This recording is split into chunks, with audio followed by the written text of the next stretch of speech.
all that were involved in this facility, because what a place to watch a game, what an evening to watch a game, because the weather, as you said, has cooperated this time. Typically, you have some heat index issues, but it's going to be a fun night for football and a fun place to watch it from.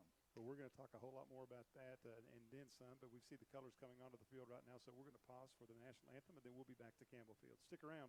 You're listening to Red Hound Football on T107. Are you looking for reliable electrical supplies? Look no further than Eubanks Electrical Supply. From light bulbs to circuit breakers, we've got everything you need. Projects. Our expert staff is ready to help you find the right tools and materials to complete your project. Whether you're a DIY enthusiast or a professional contractor, Eubanks Electrical Supply has you covered with top brands and friendly service. Stop by today in Corbin, Kentucky at 701 South Main Street or in Somerset, Kentucky at 1030 West Columbia Street, and discover why Eubanks Electrical Supply has been the trusted name in electrical supply for over 60 years. Need auto repairs? Then you need Owens Auto Repair. Owens offers a wide variety of parts and services. You'll find all the top name brand batteries and tires to a full line of truck and auto parts. Utility beds, Sherman-Williams auto paint, weather guard toolboxes, custom-made hydraulic hoses, and yes, service work for cars, trucks, and RVs. Whether it's auto repairs or just a battery or new tires, Owens Auto Repair has you covered. Owens Auto Repair, serving you for more than half a century. Located just down from Corbin High School on Cumberland Falls Highway in Corbin.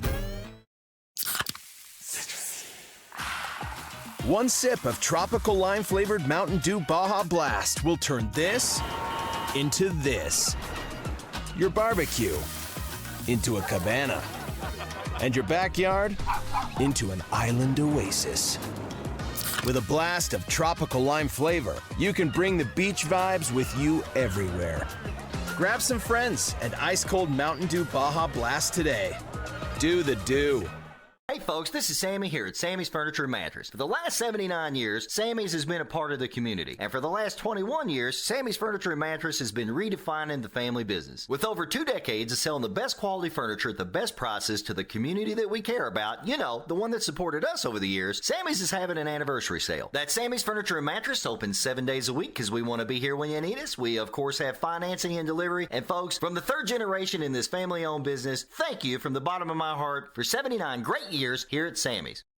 Built to win, born from championship DNA, Honda's 2026 CRF competition lineup is here and engineered to lead. That includes the race-proven CRF 250R and 450R, factory-tuned RWE models, and the Enduro-ready RXs. Whether you're chasing whole shots or single tracks, there's a Honda CRF made to dominate. Visit Tri-County Cycle Sales, 8775 US Highway 25 in Corbin, Kentucky today, and ride red on a Honda built to win. For your safety, read the owner's manual and always wear a helmet and eye protection. Honda motorcycles are for riders 16 years and older. Ever heard the phrase big enough to serve you, small enough to know you? It's true at Hometown Bank. From the easy-to-use mobile app to online banking and even bill pay, Hometown Bank has everything you need to make banking easier. Whether you need to make a mobile deposit or would rather stop in and see a friendly, smiling face in person, Hometown Bank is here and ready to help. Stop in and find out how easy working with a Hometown Bank can be. Visit the Hometown Bank nearest you. Member FDIC, Equal Housing Lender. Dispatch. I will be stopping a high-speed, reckless driver headed from Smoky Bear's Barbecue over to the big Corbin football game. Officer, proceed with caution. Smoky Bear's is serving up some of the best food in town. They have house-made sauces, rubs, fall-off-the-bone ribs, the best burgers you can find, and ridiculous salads. You aren't kidding. This place has folks lined up out the door. Send every unit you can before Smoky Bear's runs out of food. Attention all units requesting backup at Smoky Bear's Barbecue and Catering on American Greeting Card Road. Enjoy Smoky Bear's Barbecue 7 days a week for lunch, dinner, and all your catering needs. Dine in, carry out, order online, and DoorDash. Yeah, I think the colors are still out there. I think we can. Yep, we're good. Send us back.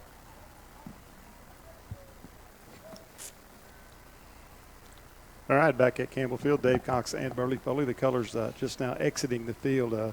Wonderful rendition of the national anthem. Beautiful, beautiful night, Coach. See a few clouds in the background back there, but I think all the forecast says things are going to get out of here. But the Linton-Stockton Miners, they're back under the locker room area, getting their last-minute instructions, as well as are the Corbin Red Hounds. This has got to be one of the most excited that any football player is. The kickoff of the season imminent, and you got a full house, you got a beautiful night and a beautiful facility. Well, you've beat around on each other all summer with the exception of a couple of scrimmages, so that's one thing that makes it exciting. Then again, there's a lot of new, David. The field's complete now. We've got some new coaches in place, so anxious to see, the duties of who does what as we go on through the season. Got a new quarterback. Cade Elam's gone. Mason Salmons steps in.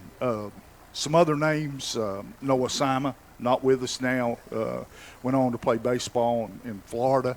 A couple big tackles, Reeder and Hatfield were great high school football players. So we've got some new names and some new places and a new place to play with a team out of state. It is a pretty exciting time for Corbin football. Well, all those things are exactly right, Burley. I think that under normal circumstances, it's an exciting time in Corbin. Anytime the Red Hounds kick off the beginning of the season, but I think tonight, with all for those reasons that what's going to happen at quarterback, what's going to happen with the second season under Coach Salmons, and I also think that there's kind of a renewed interest maybe because of. We're playing a team that we know nothing about. We've heard some good things about them. They're runner-up in the state last year. They played 1A in Indiana, but they're from Linton, Indiana, about 220 miles from here. Did some little research on them, as you have, and they like to throw the football. They had a couple kids that went to college last year, 2 wide receivers that signed college scholarships, and their quarterback was also replaced. So they've got a new quarterback. Two new receivers, but their slot guy, from what I understand, is back. So they've got some familiarity there with him. But pretty good football program. They remind me. I think you mentioned this morning on our sports show that they remind you a little bit of a Lexington Catholic, a Louisville Christian kind of a school. Yeah, their numbers are not great, but I came over today and watched them just a little bit. Watched them in warm-ups. It's a formidable opponent. They're very good. You can tell they're well disciplined. You got good-looking athletes. Again, they wouldn't have traveled 220 miles to come down here if they didn't think they could play a little bit, and I'm sure they can. As you said, they went to the state finals, got beat 34-28 in that game. So this is not intimidating to them. They played in Lucas Oil Stadium. They've been in the Indiana State playoffs, so that they won't bow down to the atmosphere, and it is a great atmosphere. A very formidable opponent for Corbin. Well, they're going to be traveling 440 by the time they get home, so it's they got to go both ways unless they plan on staying a while. Might have to bow down to Waffle House later. Yeah, maybe, but they had a chance to talk to some of the radio folks down there. They've been here all day long, getting set up, and they're really nice people. You get the feeling this is a tradition-rich program, and again, not able to research that as much as we have the folks from around us, but they look good. They're dressed. They're coming on the field right now. Not huge in numbers. I'm going to guess about 45, 50 kids dressed in white jerseys, maroon pants, and probably a red headgear there. They are the Miners from Linton, Indiana. Never heard of Linton, Indiana, but I have now. So got a good coaching staff. They got about 6 or 8 guys. I noticed as I walked down the field, many of their fans have the same coaching shirts, or shirts rather that their coaches have on, those Columbia-looking fishing shirts. Oh yeah, yeah. I'd like to have one of those. Those are nice. Yeah. But that's kind of a new look for the football field at any rate. On the Red Hound side of things, great crowd on hand, Burley. This is we've talked a lot about the schedule that they have. I think this is a really important game. This is not only a game that a lot of people check as a very potential win, but also a momentum game. There's not much let up in the schedule as far as talent's concerned on the Corbin side. Well, we're inexperienced at a lot of key positions, Dave, and I think it's real important for us to come out, like you say, and get some momentum. A new quarterback, let's talk about that first. Cade Elam's gone. Yeah, we're going to mention his name a lot during the year, but he's got the reigning Mr. Baseball. Yeah, and, a generational talent. Yeah. Mason Salmons is stepping in for him. What I've saw in the scrimmage just looks like he can answer the bell. Then, of course, we're going to rely on Cam Estep a lot. He's our veteran guy that's back and is going to give us some leadership. 2 big ends in Malachi Brown and Eli Petrosky. Expect a lot from them. But got some inexperience, some new linemen, a couple of sophomores in there. Some new linebackers, so we're anxious to see just exactly how everybody, steps up. And they waited a long time for their turn. It's their turn, so let's see how they perform. Yeah, we've got about 5 minutes on the clock, but they're introducing the 1960, 61, 62, and 63 football teams, recognizing them state champion. At that time, they did not have a state playoff system, and Corbin was anointed the championship that year by the press at the state because they beat Louisville Manual here at Corbin in the last game of the year, and they supposedly were recognized as the two top-ranked teams in the state. They did implement a playoff system shortly thereafter. The 1962 team, of which there are some members at midfield right now, also was the runner-up. Coach Adams is in that group. I saw Kenny Cox in that group, and so there's about 27 of those folks that came back from those four teams. They had a nice afternoon. Met down at down at one of the restaurants downtown. They ate. Been here for a good bit. Commiserating with a lot of their friends. So, and I think that's really a nice touch to add to this game as well. Well, one of the themes here at Campbell Field has always been pride and tradition. Excuse me. And that exemplifies pride and tradition, those guys, especially Coach Adams. He's been a big part of football here for, I don't know, some 50, 60 years, I guess. Well, recently inducted into the KHSA Hall of Fame. You and I went to that induction and watched him go in. He's going to be the guy tossing the coin here tonight, and certainly nobody more appropriate to do that than Coach. And they're out there now. We'll try to get a read on who's going to win the coin toss here. But I think that's something I always like to see, and I never understand it. A lot of people, everybody, if they win the coin toss, defer to the second half. I think I'd take that football first. Yeah, you never know how many possessions are going to be in a game. I agree with you. You only get so many shots. If it happens to be an odd number of possessions in the game, then you're going to get one more than everybody else if you take it first. Does that math make sense? It does to me. Yeah. But we'll see. Coach is out there getting ready to toss the 2.5 minutes away from kickoff. We're going to pause, get one more break in before we kick off. When we take it back, we'll just hold on to it until kickoff. So stick around while we take a short break. We'll be right back. You're listening to Red Hound Football on T107.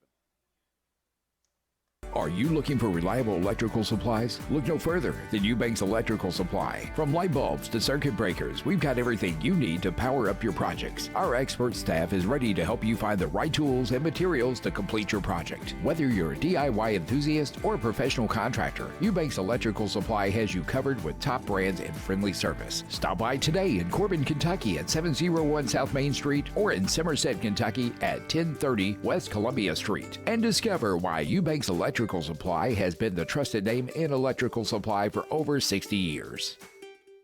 Need auto repairs? Then you need Owens Auto Repair. Owens offers a wide variety of parts and services. You'll find all the top name brand batteries and tires to a full line of truck and auto parts. Utility beds, Sherman-Williams auto paint, weather guard toolboxes, custom-made hydraulic hoses, and yes, service work for cars, trucks, and RVs. Whether it's auto repairs or just a battery or new tires, Owens Auto Repair has you covered. Owens Auto Repair, serving you for more than half a century. Located just down from Corbin High School on Cumberland Falls Highway in Corbin. One sip of tropical lime-flavored Mountain Dew Baja Blast will turn this into this. Your barbecue into a cabana. And your backyard into an island oasis. With a blast of tropical lime flavor, you can bring the beach vibes with you everywhere.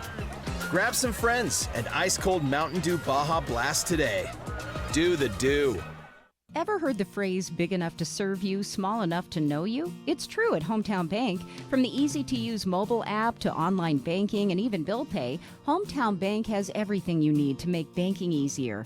Whether you need to make a mobile deposit or would rather stop in and see a friendly, smiling face in person, Hometown Bank is here and ready to help. Stop in and find out how easy working with a Hometown Bank can be. Visit the Hometown Bank nearest you.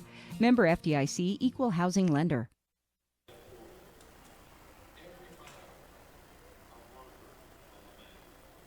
Welcome back to Campbell Field. Dave Cox and Burley Foley with you here. 25 seconds on the clock winding down. I don't think we're going to be kicking off in 25 seconds. About half the Corbin student section is still on the field awaiting the Red Hounds to come on the field. And they've got I happened to see this, Burley, this commemorative video today that they put together. All roads lead to Lexington. Pretty nice piece of work by Ronnie Smith. Very nice. Saw that earlier in the week. Ronnie does a great job. He's PA announcer here, and he's a talent. You know, this is my favorite part of the game right here. And the lights start flashing and the Red Hounds come on the field. This is pretty cool. The cannon's been here longer than anybody in the stadium, probably with the exception of Paul Jones. And But here come the Hounds, and crowd's on their feet. Big crowd on hand. It should be a good one. This is a great way to start the season, and I'm really excited to see how Mason Salmons plays. I thought he did an excellent job over at GRC. He was his presence in the pocket was good. He avoided sacks. He threw the ball away when he needed to, and he turned the ball up and had a couple of nice runs as well. In addition to having what you call today a big arm.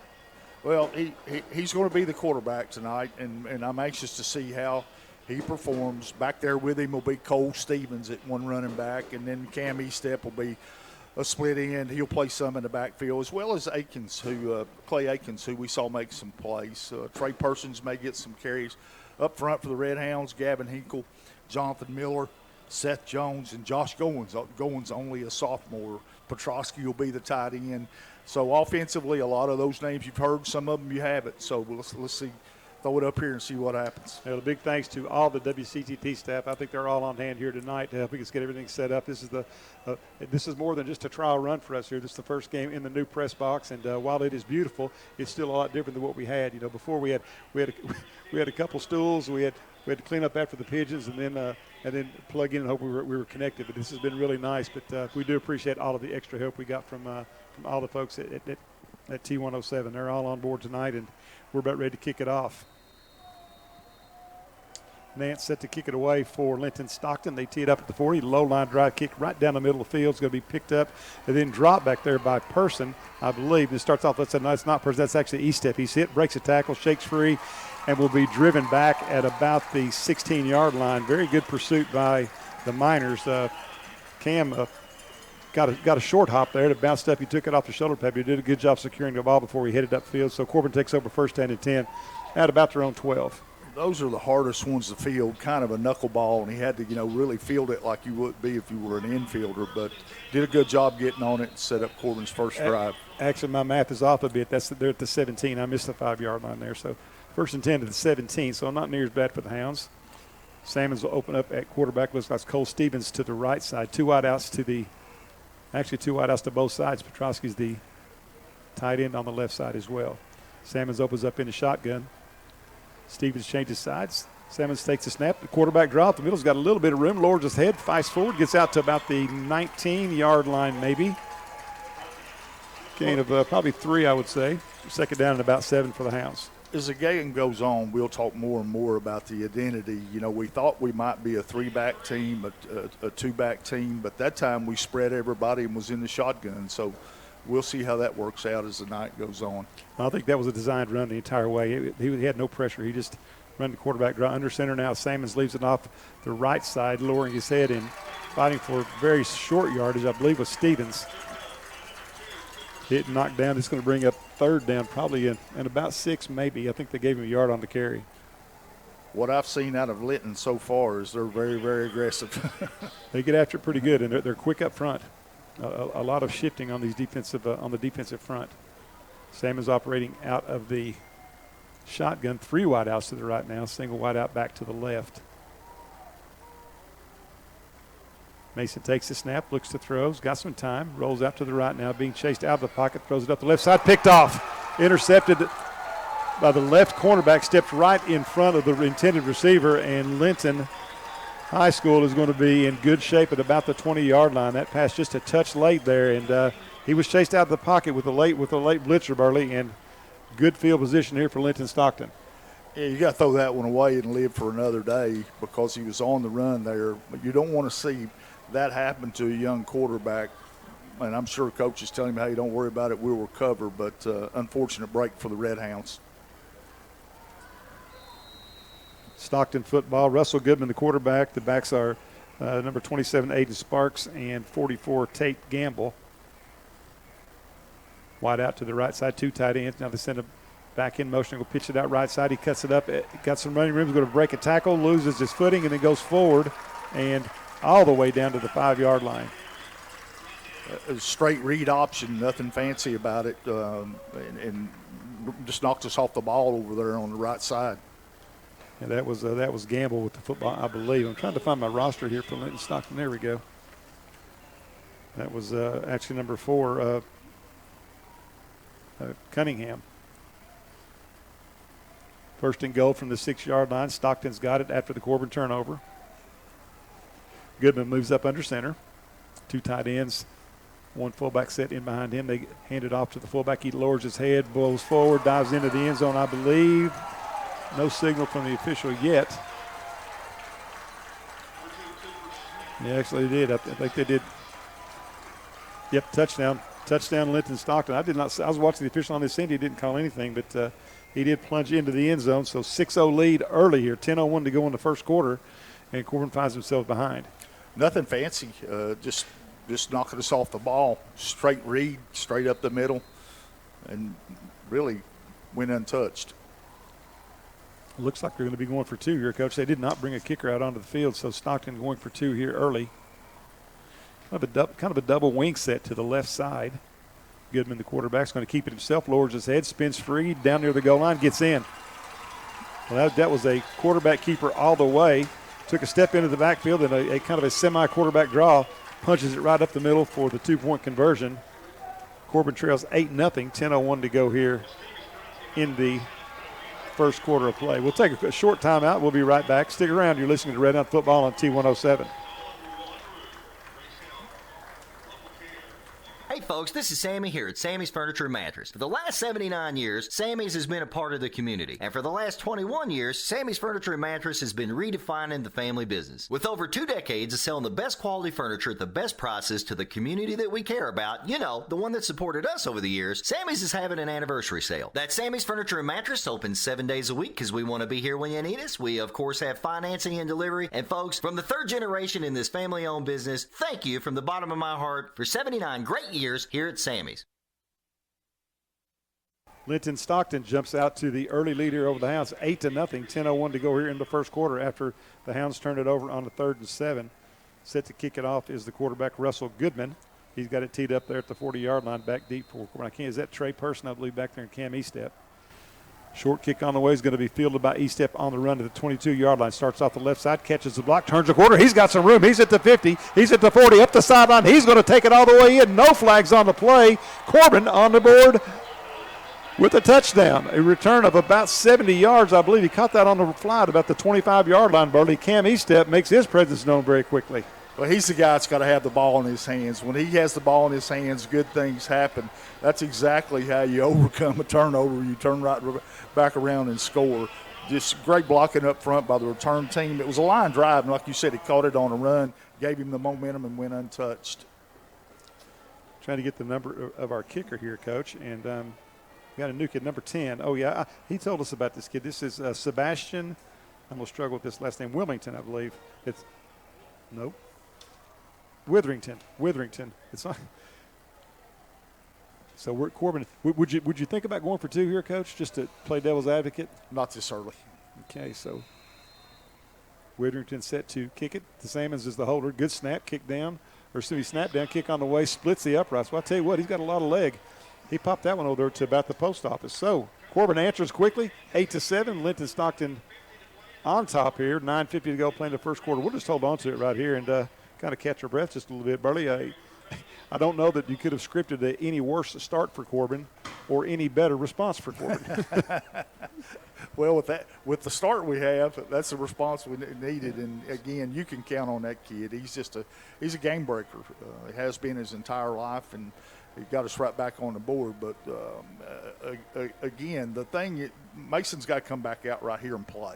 He's got to let that go. He's just got to come back out and play, and I think he will. Well, I think so too, and we've got to give him some help with the running game. We had 2 plays there for no yardage, and you put a kid back there, especially a young quarterback, 3rd and long, and they're teeing off, and we need to throw the ball when they don't expect it rather than when they do. We're going to have to run the football. I don't think there's any question about that.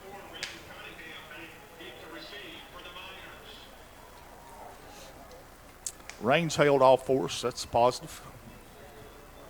2 return men back deep for Linton-Stockton, having trouble picking up their numbers. Oh, number 4 back there, that's the good running back. His name's Taylor Cox. That was who was supposed to have started early, but he did not. Long kickoff by Witherington. A good one, drives him all the deep back all the way back inside the 5-yard line. Starts up the middle, hits, spins free. Then he's going to be hit and taken down at about the 25-yard line. Popped pretty good there. Held on to the football. I thought he may have lost the handle on it just a touch as he spun around, Burley, but good coverage by the Corbin kickoff team. Zach Thomas, Lucas Britton, 2 of the first ones down. So here we go, defense. Let's regroup. Some of the defense up front, Malachi Brown, Petrosky the ends. Goins one of the tackles. The middle linebacker is Mahan. A move Corbin's made this year, Dave. They've moved Cam to free safety where he's played corner in the past, so that's a little bit of a defensive twist for us. Well, he plays the football so well and breaks on the ball. But up front, Corbin's going to have to establish some resistance up here with that front 5. Handoff straight up the gut, fullback tripped up and knocked down after a gain of about 2 maybe. At this big number 44 for the fullback, that's Tate Gamble.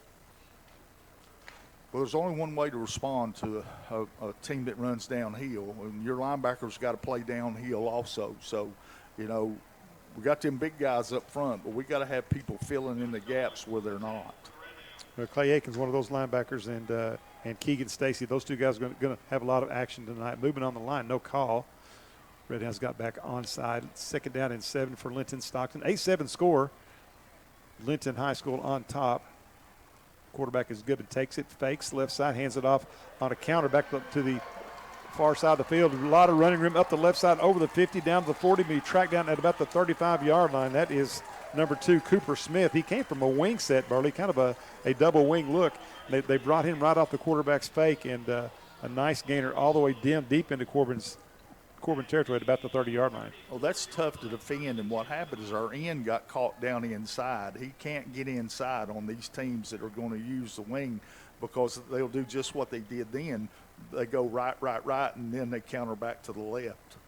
Goodman's got him at the line again, playing with a little bit of tempo now, and Cottingham in the game now to the right side. They're going to run the quarterback rolling to the right, throws off in the flats, got the big tight end out there. He makes the catch. Number 13, he's going to be hit and dropped at about the 28-yard line. Gain of about 8 right there. We'll bring up 2nd down and 2. That's number 13, Paul Oliver. He's 6'4", 225. Watch that kid warming up. He's a specimen. That's a good looking tight end. They're going to be effective in the play action because they're running the football so well. On the stop for Corbin that time, David, Zach Thomas. 8 minutes and change left in the first quarter. 8-7 lead for Linton-Stockton, but they are driving 2nd down and 2 at the Corbin 28-yard line. Goodman's got him at the line. He's in the pistol this time. Back in behind him. His hands straight off right up the middle. That is number 44. That's Gamble again. He's going to be their primary ball carrier, it looks like to me. He picks up the first down easily as he carries people with him down to about the looks like he's about the 22-yard line maybe. Josh Goins, Malachi Zachary. Zachary, one of the linebackers. Josh Goins starting, only a sophomore at defensive tackle, also playing the right offensive tackle. 1st down and 10 for Linton-Stockton High School. 8-7 lead for the Miners, 7:35 to go, working from the Corbin 22. Goodman back at the line, got a running back to his right side. That brings another one to motion. That's Cooper. Quarterback's going to keep it himself. He turns to the right corner. He's going to be hit once, spins free, jumps over a tackler. Boy, he's running hard. He's going to take it into the end zone. Touchdown. He ran through 3 tackles going around that right corner there, Marty. He was hit. He was hit near the line of scrimmage, broke a tackle, spun free, and took it in. He's a big kid. He's 6'3", 210. He's a senior, Russell Goodman. He scores from 22 yards out, and so far the Miners had not had much issue getting into the end zone. No, they're running through us. We made the play right at the line of scrimmage, but we didn't lock up. We had 2 shots at him there, and both defenders just didn't put him on the ground. Once again, going for 2, leading 14-7. Goodman in the pistol now with the running back, the big fullback, in behind him. He turns, he's going to keep it himself, looks to throw, chased out of the pocket, fires one from the end zone. It's going to be caught. No, incomplete. They said he short-hopped it in the middle of the end zone. So Corbin holds on the 2-point conversion. 14-7 to score, 7:20 to go, and a high-scoring affair thus far in the first quarter. We'll take a break, then we'll be back in 30 seconds. Stick around. This Red Down Football on T107. Built to win, born from championship DNA, Honda's 2026 CRF competition lineup is here and engineered to lead. That includes the race-proven CRF 250R and 450R, factory-tuned RWE models, and the Enduro-ready RXs. Whether you're chasing whole shots or single tracks, there's a Honda CRF made to dominate. Visit Tri-County Cycle Sales, 8775 U.S. Highway 25 in Corbin, Kentucky today, and ride red on a Honda built to win. For your safety, read the owner's manual and always wear a helmet and eye protection. Honda motorcycles are for riders 16 years and older. All right, back at Campbell Field. Dave Cox and Burley Foley with you. 14-7, opening game of the 2025 season for both of these two teams. The Cumberland Falls Pigskin Classic. Burley, a lot of hoopla before the game, but we're down to football brass tacks now. And really, I've been very impressed with Linton-Stockton. This is a pretty well-schooled football team. Run the ball extremely well. They're running a little trap to the right. They're closing our big tackle down, and they're taking that offside guard and leading him up in there. We're getting bodies to the ball, but we're not putting them on the ground. We got to do a better job of getting people on the ground. I think we will as we go, but we better pick up the pace just a little bit. Here's the kick from Goodwin. Short kick picked up at the 30-yard line by an up back, starting off the left side, hit and dropped at about the 39-yard line. I didn't pick up the number. It may have been 27 there for Corbin. It picked that up. Cole Stevens, like a 20. Yeah. So Cole picked it up, got it back to about the 40. First down and 10 there for the Hounds. So good field position for Corbin. They did not want to kick that one deep, and Corbin's going to come away with good field position. Well, first series since Mason threw the interception, he's got to let that go. Kid has a lot of ability. He's got a big arm. The big thing, he's just got to settle his nerves and play football. Now, the best thing that would settle him down now, if we could run it just a little bit, we're going to have to get some movement on the offensive line. Sams moves under center. He's got it back to his right as Stevens. They hand it off up the middle to no. Sams going to keep it himself, pull it back out, and turns the corner. Nice gainer all the way out near the 50-yard line. Gain of about 9 for the young man. That's probably a nice play for him to get a little momentum going. Yeah, he's just got to get his nerves settled down. We had one back then, and he's right up there, maybe 2 yards from line of scrimmage.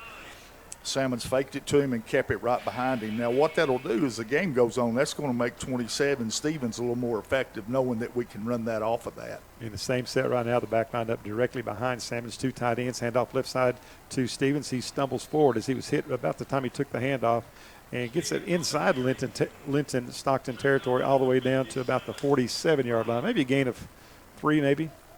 Well, that's a first down. Actually, it was second and short. I'm sorry. So they will move the chains. We had some room on that particular play, just got him by the ankle, but we did a better job blocking off of that left side on that play. Salmon stays under center, one back behind him, 2 tights. They bring E-step in motion, handoff straight up the gut. The pile moves forward. I believe that's Cole Stevens again. He just lowered his head and pushed the pile down to the 45, gain of about 3 the hard way.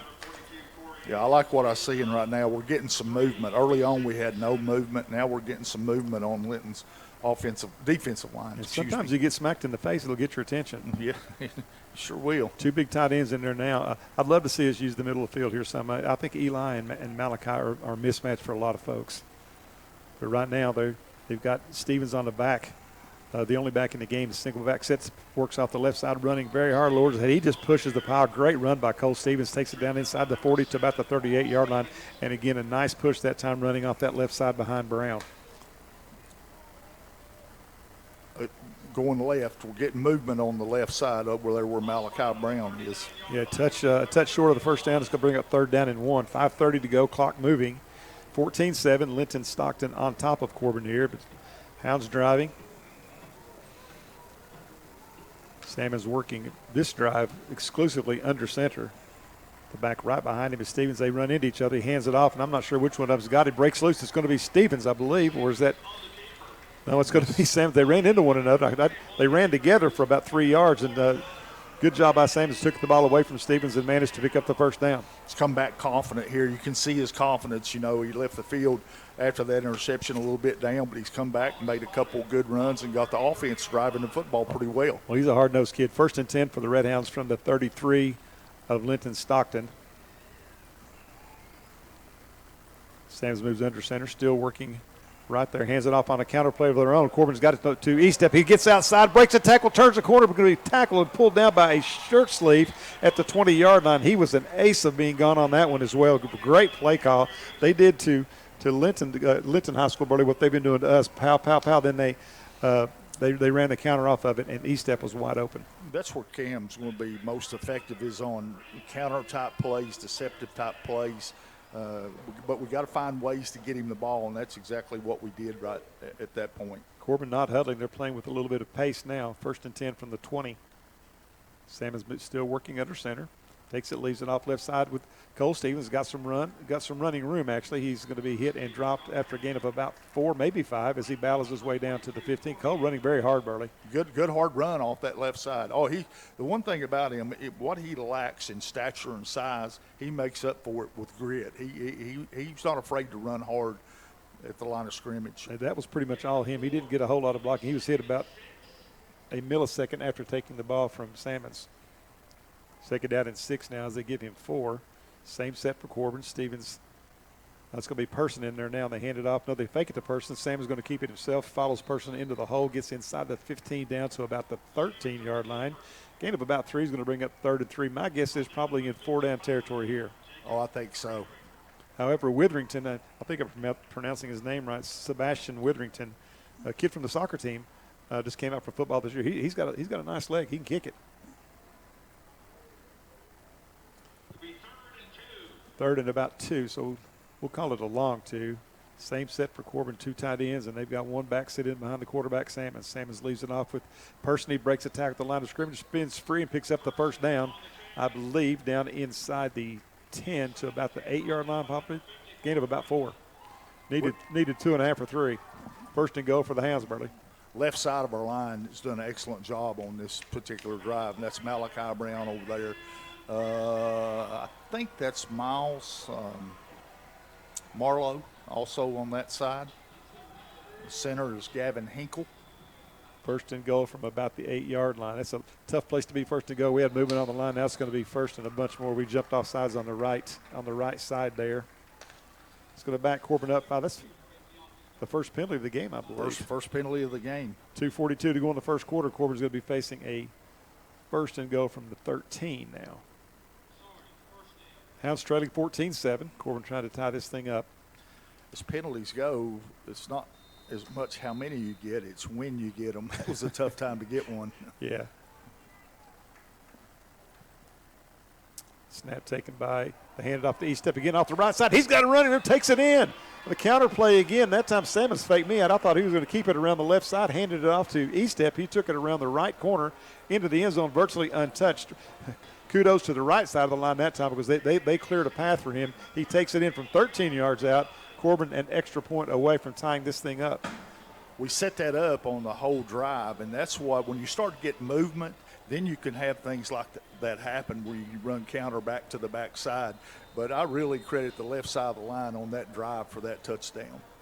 Extra point attempt is on the way. Witherington splits the uprights, I believe. Yes, it's good. What a cool name, Sebastian Witherington. That's a cool. I like that kid's name already. He's pretty cool.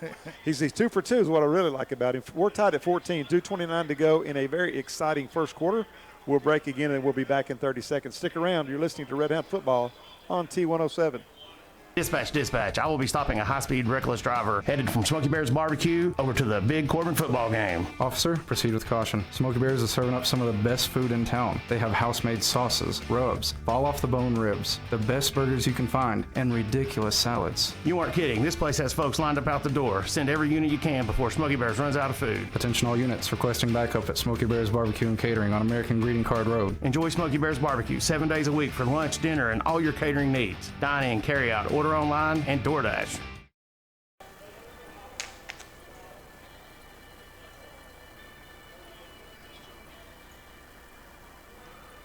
All tied at 14, 2:29 to go in the first quarter. Burley, one thing for sure, Corbin has answered the bell twice. Looked like they were on the mat, and they came back 2 different times to tie this thing up here early in this game. It may be a shootout. I didn't expect that, to be honest with you, but Linton definitely has some offense. Witherington's kick all the way back to the 5-yard line, taken by the deep back there from Linton-Stockton. He is hit and piled up at the 20-yard line. No room to run right there. That was number 7. This is that kid's name. I'm sorry. That's Stevens that picked up the ball. Giles Stevens knocked down to the 20-yard line by a host of Red Hounds. And the worst starting field position of the night for Linton-Stockton. This would be a good place to get a 3-and-out if you're the Hounds. Corbin with a few changes here as Luke Hatfield looks like he's coming into the game. Going to play one of the ends. Up front, still Josh Goins, Sam Farmer, and Malachi Brown. The linebackers are Adkins, Mahan, and Malachi Zachary. 1st and 10 for the Miners. I thought there was a little movement there, double reverse or a little inside handoff on a reverse, a gain of about 3. Corbin played that one well. They handed it off to the wing back going to the right side, that he handed off to the wing back from the opposite side coming the other direction. Corbin stayed at home, Burley, and held it to a 3-yard gain. That's very hard to defend, especially when you get movement. What starts that play is when you start getting movement on the defensive line, then you can do that. And we did a better job there of stuffing it. Yeah, these guys are pretty good ball handlers, but you'd have to think that many handoffs on one play, they're going to turn it over sometime or another. This will be a good time for it. Turn them over by knocking the fool out of them. You got to catch them first. Yeah. We're getting closer. 2nd down and 7, pitch out right side. Cottingham takes it, makes a nice cut. It gets out over the 25, 27-yard line. Gain of about 4. I think he's going to be shy of the first down by maybe a yard or 2. Good pursuit by Corbin. That one looked like it was going to be a bigger gain than it actually turned out being. E-step, Brown. I like E-step at that free safety, Burley. He is he's a headhunter back there, and he anticipates where the ball is going to be. I think that was a great move for Corbin's defense. You got to get him in the middle of the field. Big 3rd down right here, 3rd and 2, deep in Linton-Stockton territory at their own 28. Big defensive play here for the Hounds. The quarterback Goodman working out of the shotgun. He's got the fullback Gamble to his right. Normally he's been getting the ball in these circumstances. The quarterback's going to keep himself, picks up the first down right up the middle of the field. He's all the way out over the 40. Touchdown saving tackle back there by E-step at about the 42. Also in on the tackle for Corbin was Zach Thomas. Big gainer up there, and that happens sometimes when you load up on that line, trying to stop the short yardage play. Well, they give you that same look as when they run the wing back on the counter, but this time he didn't give to the wing. He just kept it. It was a good play call. Nearing the end of the first quarter, I think we're going to get one more play in here. Clock down to 30 seconds to go in the first quarter. 14-all. Stockton football. 1st and 10 from their own 44. Goodman, the quarterback, he works out of the shotgun now. Rolls to his left, looks like he's going to throw it. Pump fakes, fires long down the left sideline. Ball's in the air, a little bumping out there, no call. Good defense out there by number 13 for Corbin. Of course, the Stockton folks don't like it, but the pretty good coverage out there by Lucas Britton. He was running step for step. You know, the thing people don't realize about that, we do have a flag in the backfield. I see it now. Maybe a hold. Where that flag is, it could be. But my point was that the defense has as much right to that football as the offense. I thought it was a good call. Lucas did a good job. He needs to get them hips on around and run, you know, once he see that guy's going along. Was that the second pass attempt by Linton tonight, I think? It is. They completed one to the tight end over on the right side. But this flag is going to go against Linton-Stockton. It was a hold. It's going to take it back inside the 35, about the 34-yard line. So it's going to be 2nd down. That's a big penalty. It's going to be 2nd down at about 21. One more play. Here's that same counter again. Cottingham hit in the backfield and lost the football. Ball's down. Corbin's got it, but are they going to say he was down? No, they're going to say it's Corbin football. The ball was knocked loose. He was close to being down, but it was jarred free. Corbin falls on it at the 40. 4 seconds left to go in the quarter. Well, you know, we may have spoke that one into existence, Coach, but there's a lot of handoffs. There's an inside reverse on that play as well, and he coughed it up after being hit pretty good. I missed the kid that hit him. I think it might have been 47. Goins got to him first and broke the play up, 75, and then the linebacker did come and helped on the play. You called that one a few plays ago. If you keep, handing that thing off multiple times back there in misdirection, you're going to get a turnover, big turnover for Corbin. Well, it's a tie game, 4 seconds to go in the first quarter. I don't know if they'll start the clock here when they set the football after a turnover. I'm not as familiar with the rules as I should be, but it looks like a sideline warning here on somebody, which amounts to nothing really. No, they're not going to start the clock. I guess on the turnover they won't start the clock until Corbin puts it in play. So one more play left in this quarter, barring a defensive penalty. Corbin right back in that 2 tight end set, one back, probably 2 yards at the most behind the quarterback, Salmons. Mason takes the snap, going to keep it himself, starts off the right side. Lords has got some room, bangs it out, a hard run all the way down to the 35, gain of 5 yards. He earned every bit of that. We'll see it pretty hard after a 2-yard gain. Stretched it out to 5. That's going to bring to a close the first quarter play. We're tied at 14. Corbin football when we return, second down and 7. Stay with us. You're listening to Red Hound Football on T107. Are you looking for reliable electrical supplies? Look no further than Eubanks Electrical Supply. From light bulbs to circuit breakers, we've got everything you need to power up your projects. Our expert staff is ready to help you find the right tools and materials to complete your project. Whether you're a DIY enthusiast or a professional contractor, Eubanks Electrical Supply has you covered with top brands and friendly service. Stop by today in Corbin, Kentucky at 701 South Main Street or in Somerset, Kentucky at 1030 West Columbia Street and discover why Eubanks Electrical Supply has been the trusted name in electrical supply for over 60 years.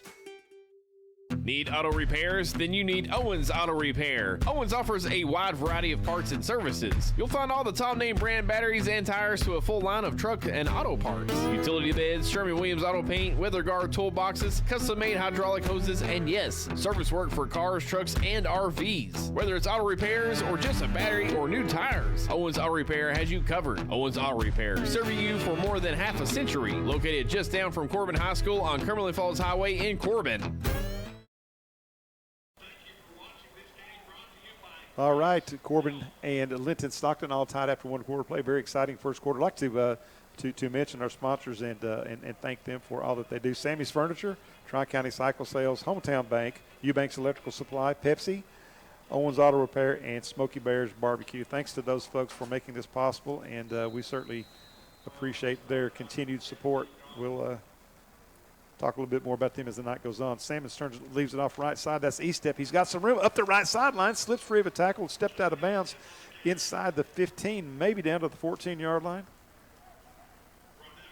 Well, he is elusive, Burley. Great feet. Has really good feet. Got some movement off the right side. He's one of those guys. He sees the seam. He's not a 4-4 guy, but when he sees that seam, he's got the good enough feet that he can get in that and make plays. So they said he stepped out of bounds at the 20-yard line, so it's first down and 10 there for the Hounds. Same set, 2 tight ends, both wide receivers in tight. Hand off right side. Stevens is going to lower his head. He fights down inside we got inside the 15, I believe, down to about the 14. I believe that was Stevens. I think it was Salmons on the keep. Salmons, he kept it, okay. Pretty good job of ball handling by Salmons. He's pretty shifty with the football back there. And he is certainly he's already rushed probably 7 times in this game. Picked up 6, actually a good spot by the officials. Second down and 4 from the 14. New player in for the Red Hounds, Easton Hendrickson. Salmons still working under center.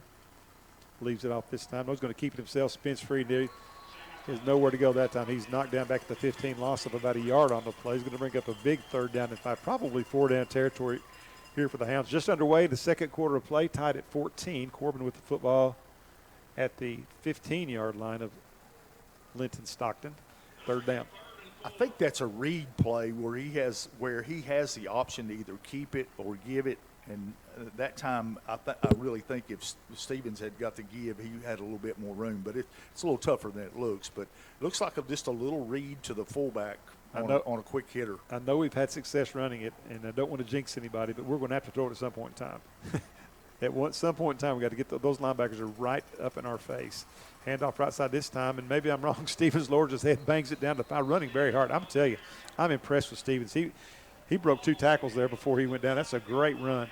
All the way down. They picked up the first down. It's 3rd and 4. He picked up 5, so first and go from the Hounds. And that's a good place there to be first and go from inside the 5. What I like that Stevens does, he gets to the hole quick. I mean, he gets, some backs, it takes them a little bit. Some are stronger, and once they break the line of scrimmage, he gets to the hole from the backfield about as good as anybody.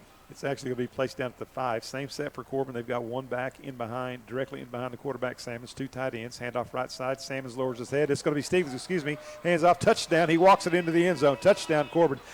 Corbin's line imposed their will on that drive over. They beat him up for about the last 30 yards of the field, and a really good run by Stevens. Corbin takes the lead 20-14, 9:56 to go, and my guy, Sebastian Witherington, is going to come in and attempt to stay perfect on the night with the extra point. Seems like our bodies are starting to wear on them a little bit because we're really getting some good movement that we weren't getting early. Well, you take away the gimme touchdown, this is a 20-7 game. Extra point on the way. Witherington steps into it, drives it right down the middle. I'll tell you what, he's a nice – Corbin's been blessed with some good kickers. We want to talk about that. Let's just hold on to it here as we flip sides. You talk about the Baker kid, the Simon kid, and now this Witherington kid. I mean, the soccer team's been good to us. You better believe they have.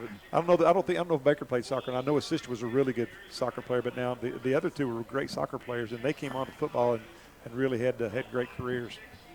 I forget about Noah, what an asset Noah was getting that ball into the end zone, and then on the very next play he could take it 80 yards himself. But when you think about the comparison from last year's team to this year's team, we lost some key components to a football team in Noah, Sima.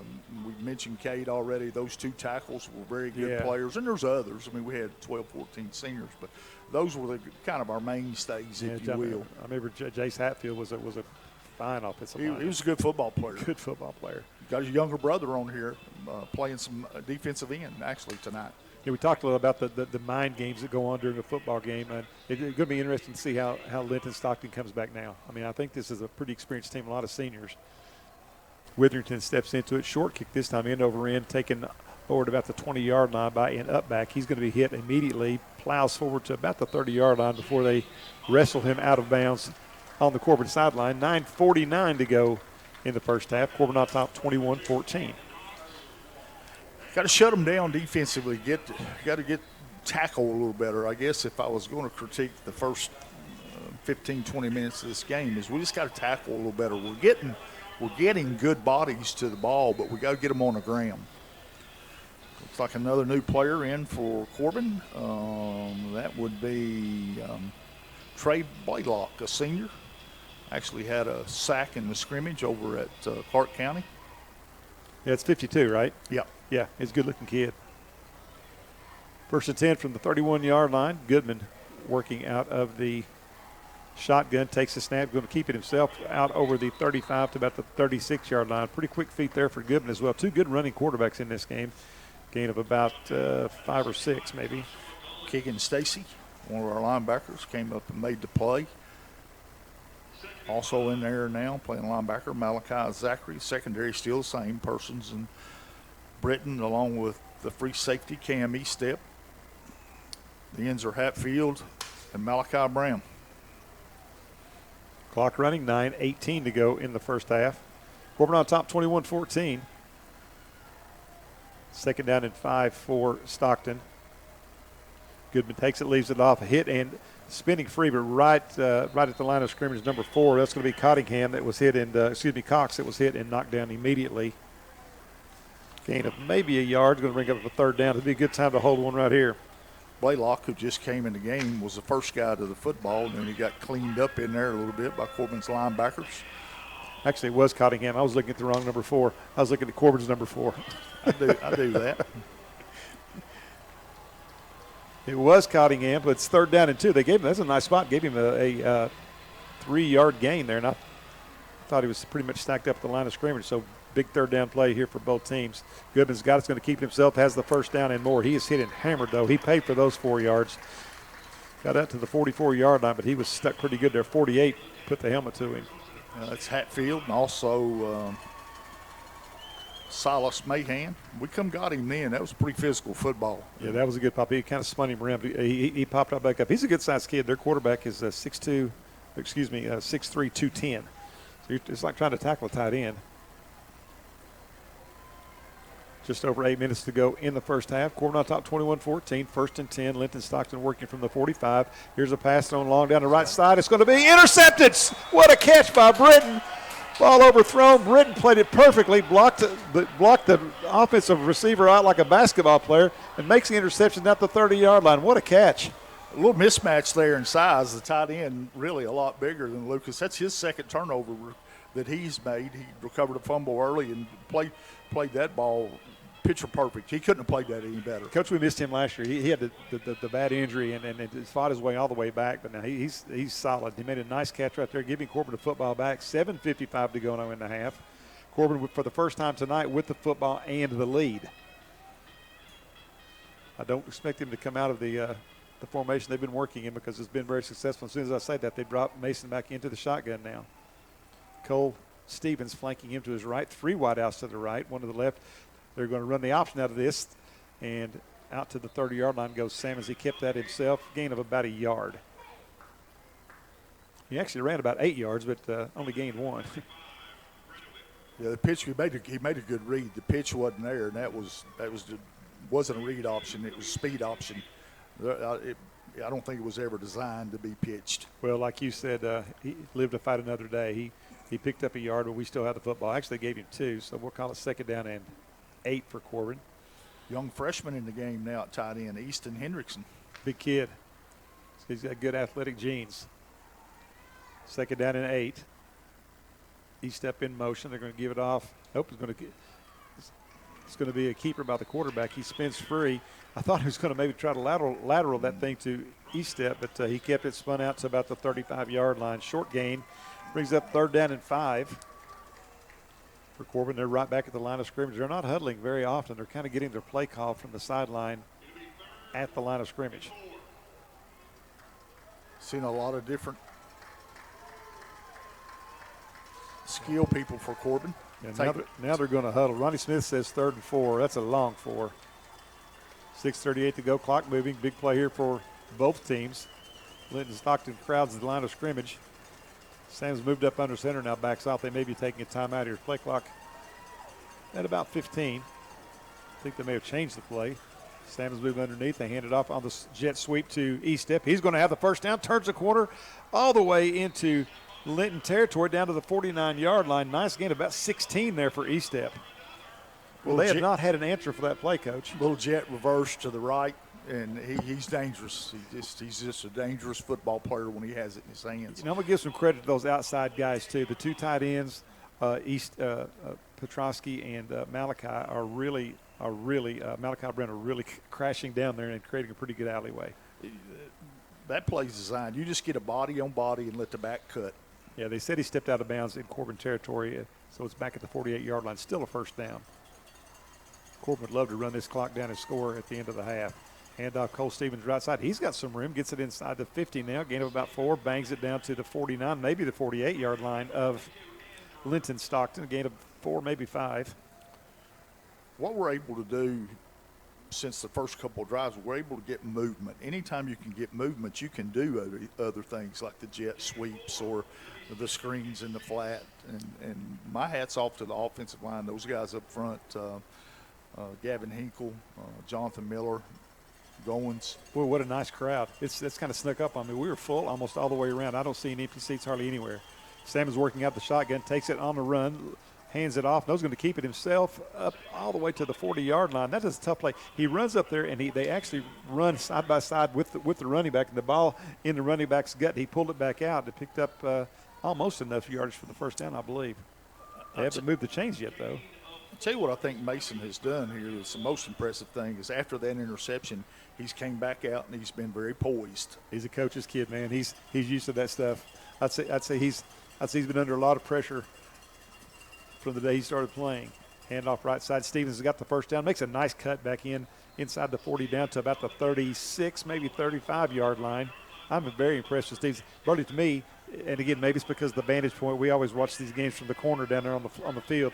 But from here, with a good vantage point, he looks really quick. He gets to the hole. When you talk about downhill runners, I'm sure you've heard that term throughout your history of watching football. He gets downhill. Fake handoff and keeper by Mason. He's going to keep it.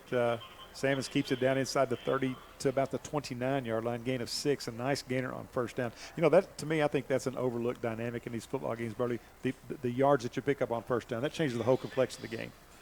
That, and if you get penalties on first down and then have to play behind the chains. Only 2 penalties in this game so far. Easy. We're almost don't say it. To the second half. don't say it. I know.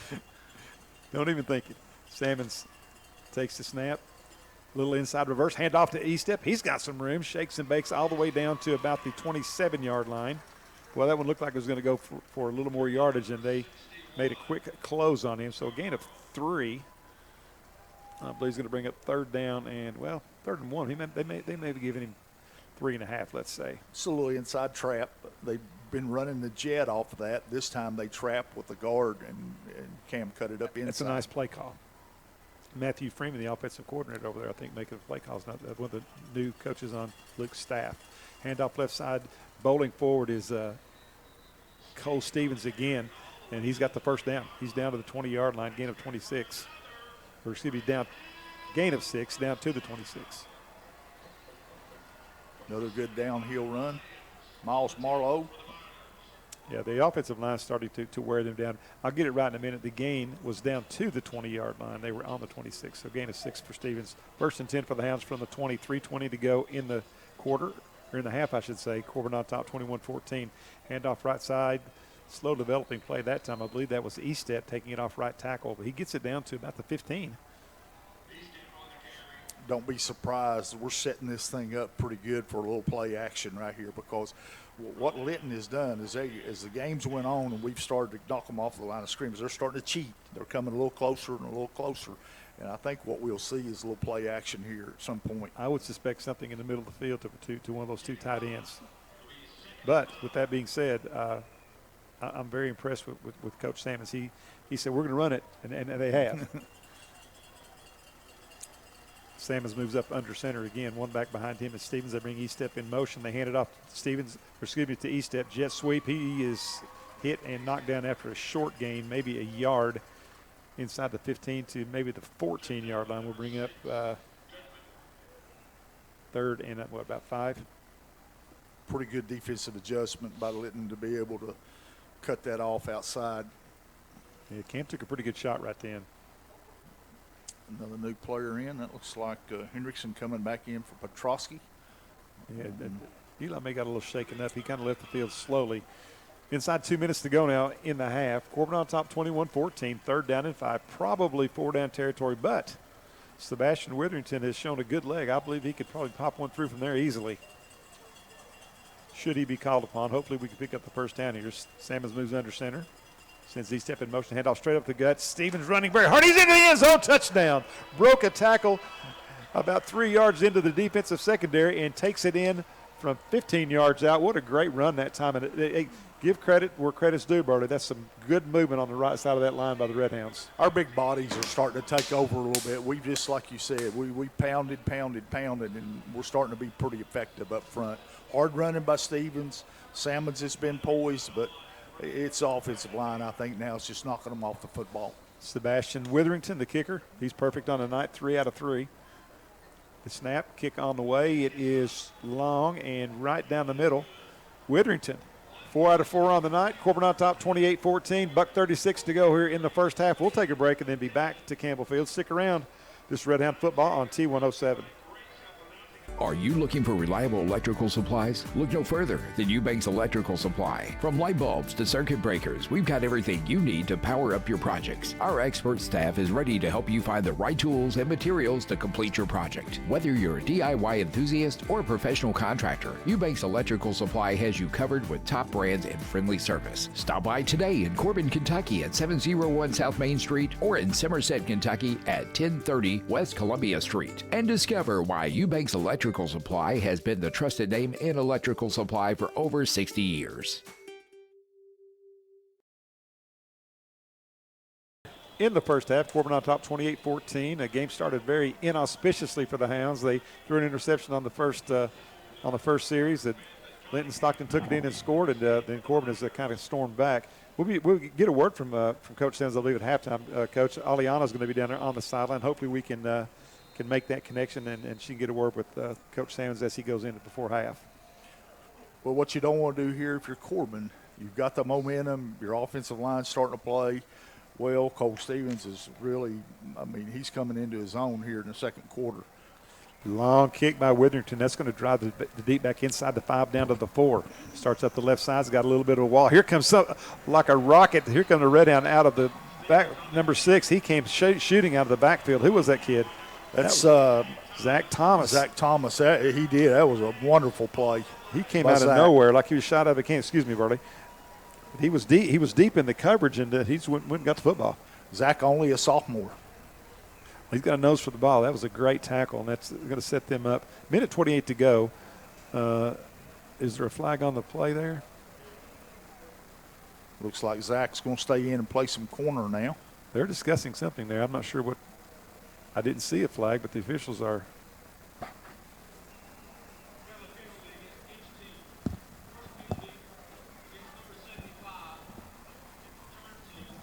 It's going to be offsetting penalties, unsportsmanlike conduct, 75, and yeah, we had two kids back to back there. Yeah, offsetting penalties are a little extracurricular activity after. Good job by the officials, though, Burley, not making a big deal of it. They call offsetting penalties, and pretty much that's their warning. That's only the third penalty in the half. Yeah, we picked up that third one after you commented there was only two. I'm not going to say it again. Here we go.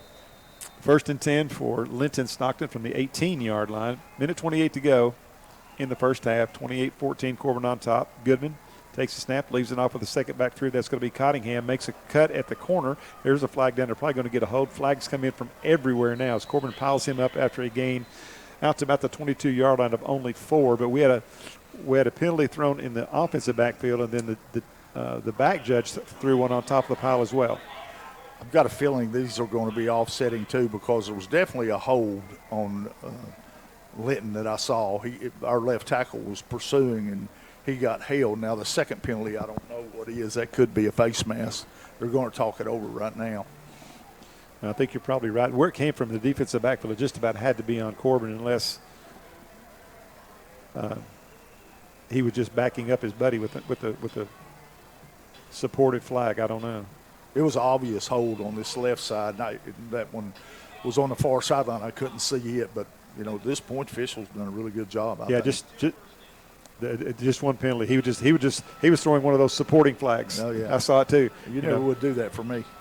I called a few football games. But Paul Petrosky would never let me bring a flag. He said you don't know the rules. He said you spot the ball and I'll get all the penalties. That's exactly what happened. I said, well, did I get paid the same? He goes, yeah, you'll get paid the same. So I was all for it.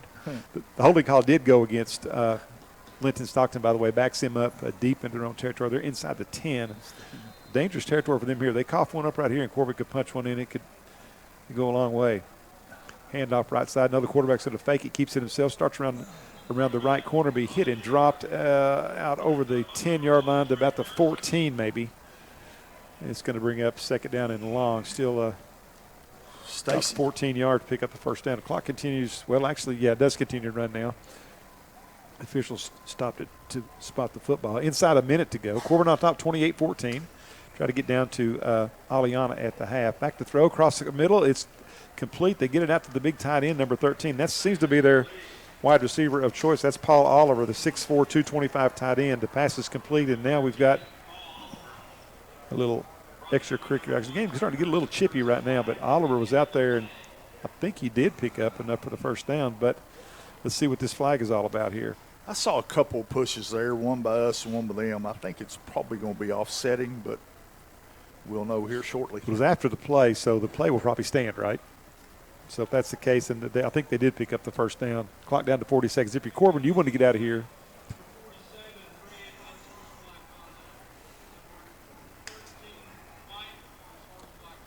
Yeah. Coach Guy Lou Allen's made pretty good adjustments with his defense here in the second quarter. We looked a little sluggish early. They were moving the ball pretty well, but we've responded nicely in the second quarter. It is offsetting. I think a timeout going to be taken by Linton-Stockton. We'll step aside and get a 30-second break in as well. 40 seconds to go in the half. Corbin on top, 28-14. We'll be back in 30. Stay with us. Need auto repairs? Then you need Owens Auto Repair. Owens offers a wide variety of parts and services. You'll find all the top name brand batteries and tires to a full line of truck and auto parts. Utility beds, Sherman-Williams auto paint, weather guard toolboxes, custom-made hydraulic hoses, and yes, service work for cars, trucks, and RVs. Whether it's auto repairs or just a battery or new tires, Owens Auto Repair has you covered. Owens Auto Repair, serving you for more than half a century. Located just down from Corbin High School on Cumberland Falls Highway in Corbin.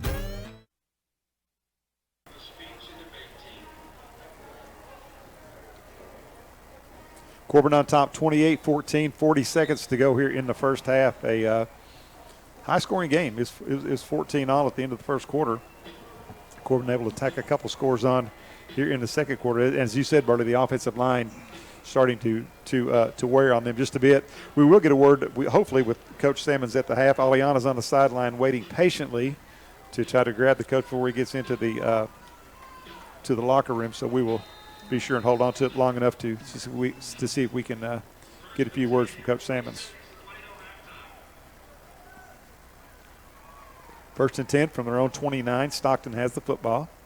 Pitch out right side. Now they're going to throw the halfback pass. They got a man down the field, but the pass was woefully underthrown. Still trying to get it to the big tight end there. And I think had that ball been thrown where the tight end could have caught it, Estep would have intercepted it, Burley. He did himself a favor by making a bad throw. Good point. We were a little confused, and we had a guy coming on the field late that never even got in the defensive set. So we kind of got a break, too, from a bad pass because we only had 10 guys and then one guy getting on late. Second and 10 now, 35 seconds to go, 28-14. Goodman, the quarterback, working out of the shotgun. Takes the snap. Rolls to his left, set up. He's going to get hit and hammered. Fires across the middle. He's got the big tight end this time. Makes the catch. He's out near the 50-yard line. He's going to be chased out of bounds at the 50. 26 seconds to go. Nice throw and catch there by the big quarterback. I tell you, the quarterback paid for that one. He took a shot right to the ribs but delivered a nice ball. A good toss that time by Goodman. It looked like it went right through the hands of our defensive back. Almost got an interception with some room, but Corbin's got to hold on here. You don't want to give them any momentum going into the half because this is a nice football team. Be safe. First and 10 from the 49-yard line. Corbin does not want to give up a score here. Goodman back to throw again. Fires to the left flat. The same big guy. They get it out to big Oliver. He makes the catch. He's got some room to run. He rumbles up the middle of the field. He may take it in. He's going to be drugged down from behind at the 21-yard line, and they're knocking on the door. 15 seconds to go. They've used one receiver all night long, Coach. We're going to have to guard 13. Well, he's a house cat. He's a mismatch in our secondary because he's, like you said, he's just big receiver. Well, timeout taken on the field. We're going to hold on to it right here as Linton-Stockton threatening first down and 10 from the Corbin. It looks like about the 23-yard line is where they place the football down at. Hounds on top by 14, 28-14. But, boy, you would not want to give up that momentum here near the end of the first half. No, not to a good football team. This is a good, solid, well-coached football team. And they're not going to quit. No. We're going to have to play 2 more quarters after we get this one done. But now they have fired that thing to 13 there on about 4 straight pass plays. And here's the thing. Goodman can score from about anywhere on the field, too. He's a nice running quarterback. They've got a nice team. They block well. They're fundamentally solid. They don't make mistakes. I'm impressed with them. A little bit, the weakness is that they don't have great numbers. Single A school, 357 kids, I believe I read. So 354 football players. Yeah, the rest are cheerleaders. Yeah. 28-14, Corbin on top, 16 seconds to go in the half. I think it's a big series right here. Corbin does not, even though they'd still be ahead, I don't think Corbin needs to give up anything right here. This is a big momentum builder if he can get a stop right here. Got to get some pressure. Yeah, I would sign up for a turnover right now. First and 10 from the 23. Stockton back out on the field. Goodman still the quarterback. Good-sized kid. Mentioned it a couple times. He's 6'3", 210. He can see the field. Operating out of the shotgun, backs on either side. Takes it rolling to his right. Looks, fires long for the end zone. It's going to be a well overthrown person. Good coverage out there. They're trying to get it to number 2, Cooper Smith, out there. The first time they've thrown towards him, but Person was right in his jersey with him. Well, they ran the tight end under, and they thought we would jump that route. We did a good job being disciplined and didn't jump that route and stayed back and had good coverage in the secondary. Second down and 10 now. Just 3 seconds coming off the clock. 12 seconds to go. The clock stopped on the incomplete pass. Gibbons showed a little pop in that arm that time. He threw that from the 30-yard line almost to the end zone on the line. Same set, working out of the shotgun on either side, pass up the middle. They got tied in Oliver again. He's going to be hit and tackled this time inside the 15 down to about the 13-yard line. Gain of 10. Clock down to 4 seconds. It looks like they've got one play left here, Burley. They're going to take their final timeout here of the half. So they're going to throw something in the end zone, obviously. 4 seconds to go. 28-14, Corbin on top. This is going to be 3rd and 1, but that's kind of inconsequential. Barring a defensive penalty, this is going to be the last play of the half. This will be a jump ball. Is what this is going to be to the big tight end. Well, I would, if you're right, and I suspect you probably are, might be good to put Big Eli Petrosky in there and see if we match up on him. They're about the same size. Both this kid is Paul Oliver. He is 6'4", 2 1/4. That's probably pretty close to Eli's size. So we got Eli listed as. Can't find him on my. Eli's listed 6'5", 2 1/4.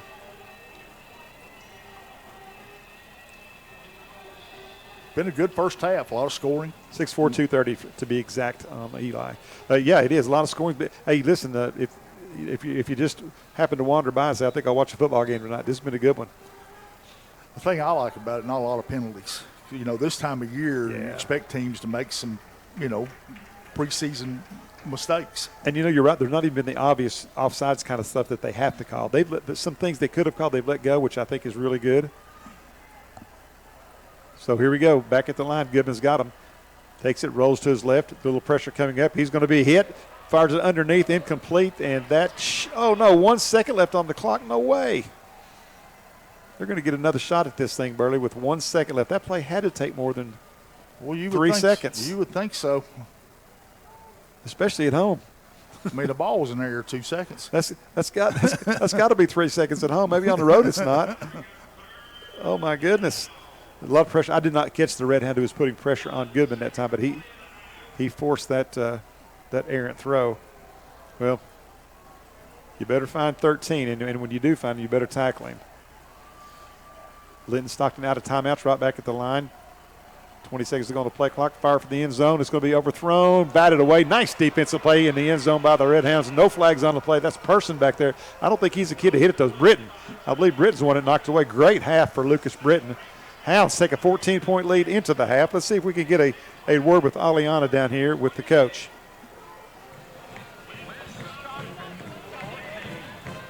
She's still trying to find Luke on the sidelines, I believe. Yeah, we're going to send it down to the sidelines. Aliana's with Coach Salmons. You're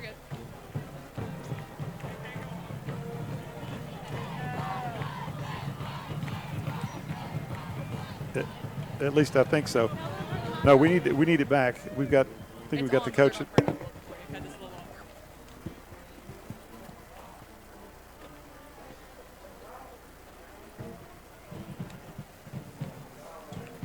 Yeah, I don't know. No, just go ahead. Yeah, send it back. Coach, send it back to us. Send it back to us. We're good. 14. How do you keep them from getting too comfortable going into the next half? We just got to play football.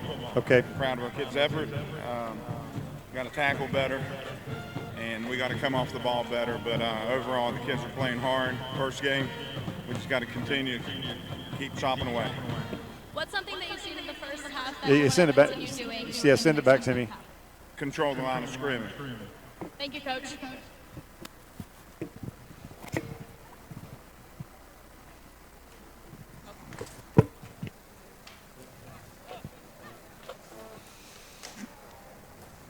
All right, back at Campbell Field, Dave Cox along with Burley Foley. 28-14 at the half. I'm sorry we missed the coach there at halftime. We're going to have a little better communication with our guy back there. That was on me, I guess. But I do apologize. We had Coach. What his comments were, Burley, was keep chopping. I heard him say keep chopping. We're going to have to keep on plugging them. I think he liked the fact that we did pick up a turnover or two, and Coach never gets too fired up on the sideline. He's just kind of a get it done in practice kind of guy.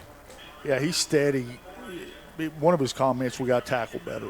Early on, we didn't tackle very well at all, but the second quarter, we started tackling a little better. His second comment was we got to come off the ball a little better. Early on, we didn't run the football but very well, but then Cole Stevens got going, Cam made some big plays, and we started knocking people off the ball. And that's the difference in the game to this point. We started tackling better, and we started blocking better. Yeah. And to me, that's what the game is. Yeah, without question, I think so too. Corbin top 28-14, and great crowd on hand. This has been an outstanding night for football, Burley. And I tell you what, this is a very good opening game. This is exactly what you want, a team that can play a little bit, and you're able to overcome some adversity and take a 2-touchdown lead into the half.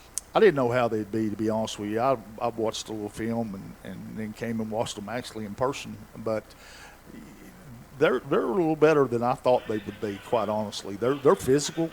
They haven't backed down. They got themselves in a pickle when they started having to throw it a little bit. That's not who they are. They're a run football team with this personnel. They remind me a little bit of Johnson Central. Not as big and strong probably at every position, but they don't want to throw it unless they have to. It's uncomfortable for them to throw it. We can see that. And they've got a nice weapon in the big tight end who's caught a few passes. But their game is out of that wing tee is to run at you, and then counter back to you. And when that went away, they got uncomfortable, and that's when we started to play better. Well, we're going to take a break here. Still about 12 minutes to go before we get back underway in the second half. Corbin on top 28-14. We'll pause, come back, talk to Burley a little bit more about this first half. Stick around. You're listening to Red On Football on T107. One sip of tropical lime-flavored Mountain Dew Baja Blast will turn this into this. Your barbecue into a cabana, and your backyard into an island oasis. With a blast of tropical lime flavor, you can bring the beach vibes with you everywhere. Grab some friends and ice-cold Mountain Dew Baja Blast today. Do the Dew. Ever heard the phrase big enough to serve you, small enough to know you? It's true at Hometown Bank. From the easy-to-use mobile app to online banking and even bill pay, Hometown Bank has everything you need to make banking easier. Whether you need to make a mobile deposit or would rather stop in and see a friendly, smiling face in person, Hometown Bank is here and ready to help. Stop in and find out how easy working with a Hometown Bank can be. Visit the Hometown Bank nearest you. Member FDIC, Equal Housing Lender. Terrain changes, seasons change, but Honda ATVs, they show up ready. The 2026 Ford Trax Rancher, Foreman, and Rubicon are back just as reliable as ever with available four-wheel drive, automatic DCT, and independent rear suspension on select models. There's a Honda built for how you ride. Visit Tri-County Cycle Sales, 8775 US Highway 25 in Corbin, Kentucky today, and count on Honda to get it done. For your safety, read the owner's manual and always wear a helmet and eye protection. Honda ATVs are for riders 16 years and older. Dispatch. I will be stopping a high-speed, reckless driver en route from Smoky Bear's barbecue to the Big Corbin ball game. Officer, proceed with caution. Smoky Bears is serving up some of the best food in town. They have house-made sauces, rubs, fall-off-the-bone ribs, catfish, and ridiculous salads. You weren't kidding. This place has folks lined up out the door. Send every unit you can before Smoky Bears runs out of food. Attention all units requesting backup at Smoky Bears Barbecue and Catering on American Greeting Card Road. Enjoy Smoky Bears barbecue 7 days a week for lunch, dinner, and all your catering needs. Dine in, carry out, order online, and DoorDash.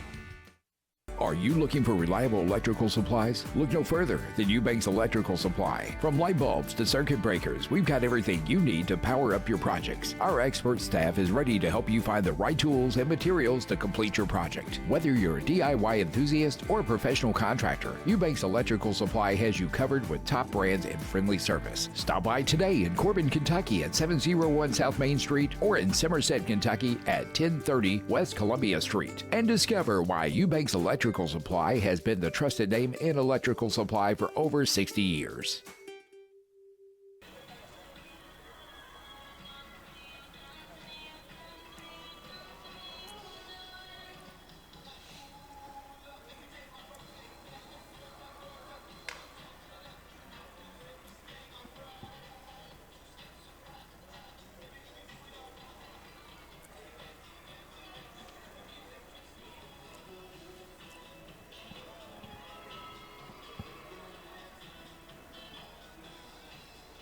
Back at Campbell Field, Dave Cox and Burley Foley with you here. Still about 9 minutes on the clock. They'll add a few more minutes on that after both teams come back onto the field, I should say. 28-14, Corbin on top. By the way, if you want to watch the Corbin games on live stream, they're being live streamed on T1073.com. That's T1073.com. Click on the Red Hound Sports icon, and you can watch a football game from the luxury of your home. Now, of course, we'd love to have you out here in person, but if you can't make it or you're not in the area, then that's the way to do it. T1073.com.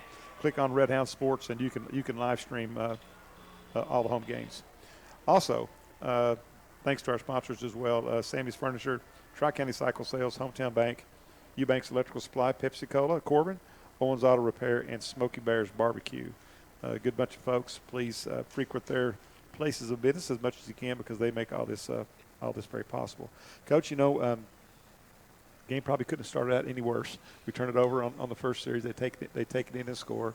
We run the kickoff back basically, and so then you're looking at I think two big momentum swings, but I think Corbin kind of settled in after that to become kind of the team we're going to be. And Luke said we're going to run it about 70-30, and that's about what it's been. Maybe more than that.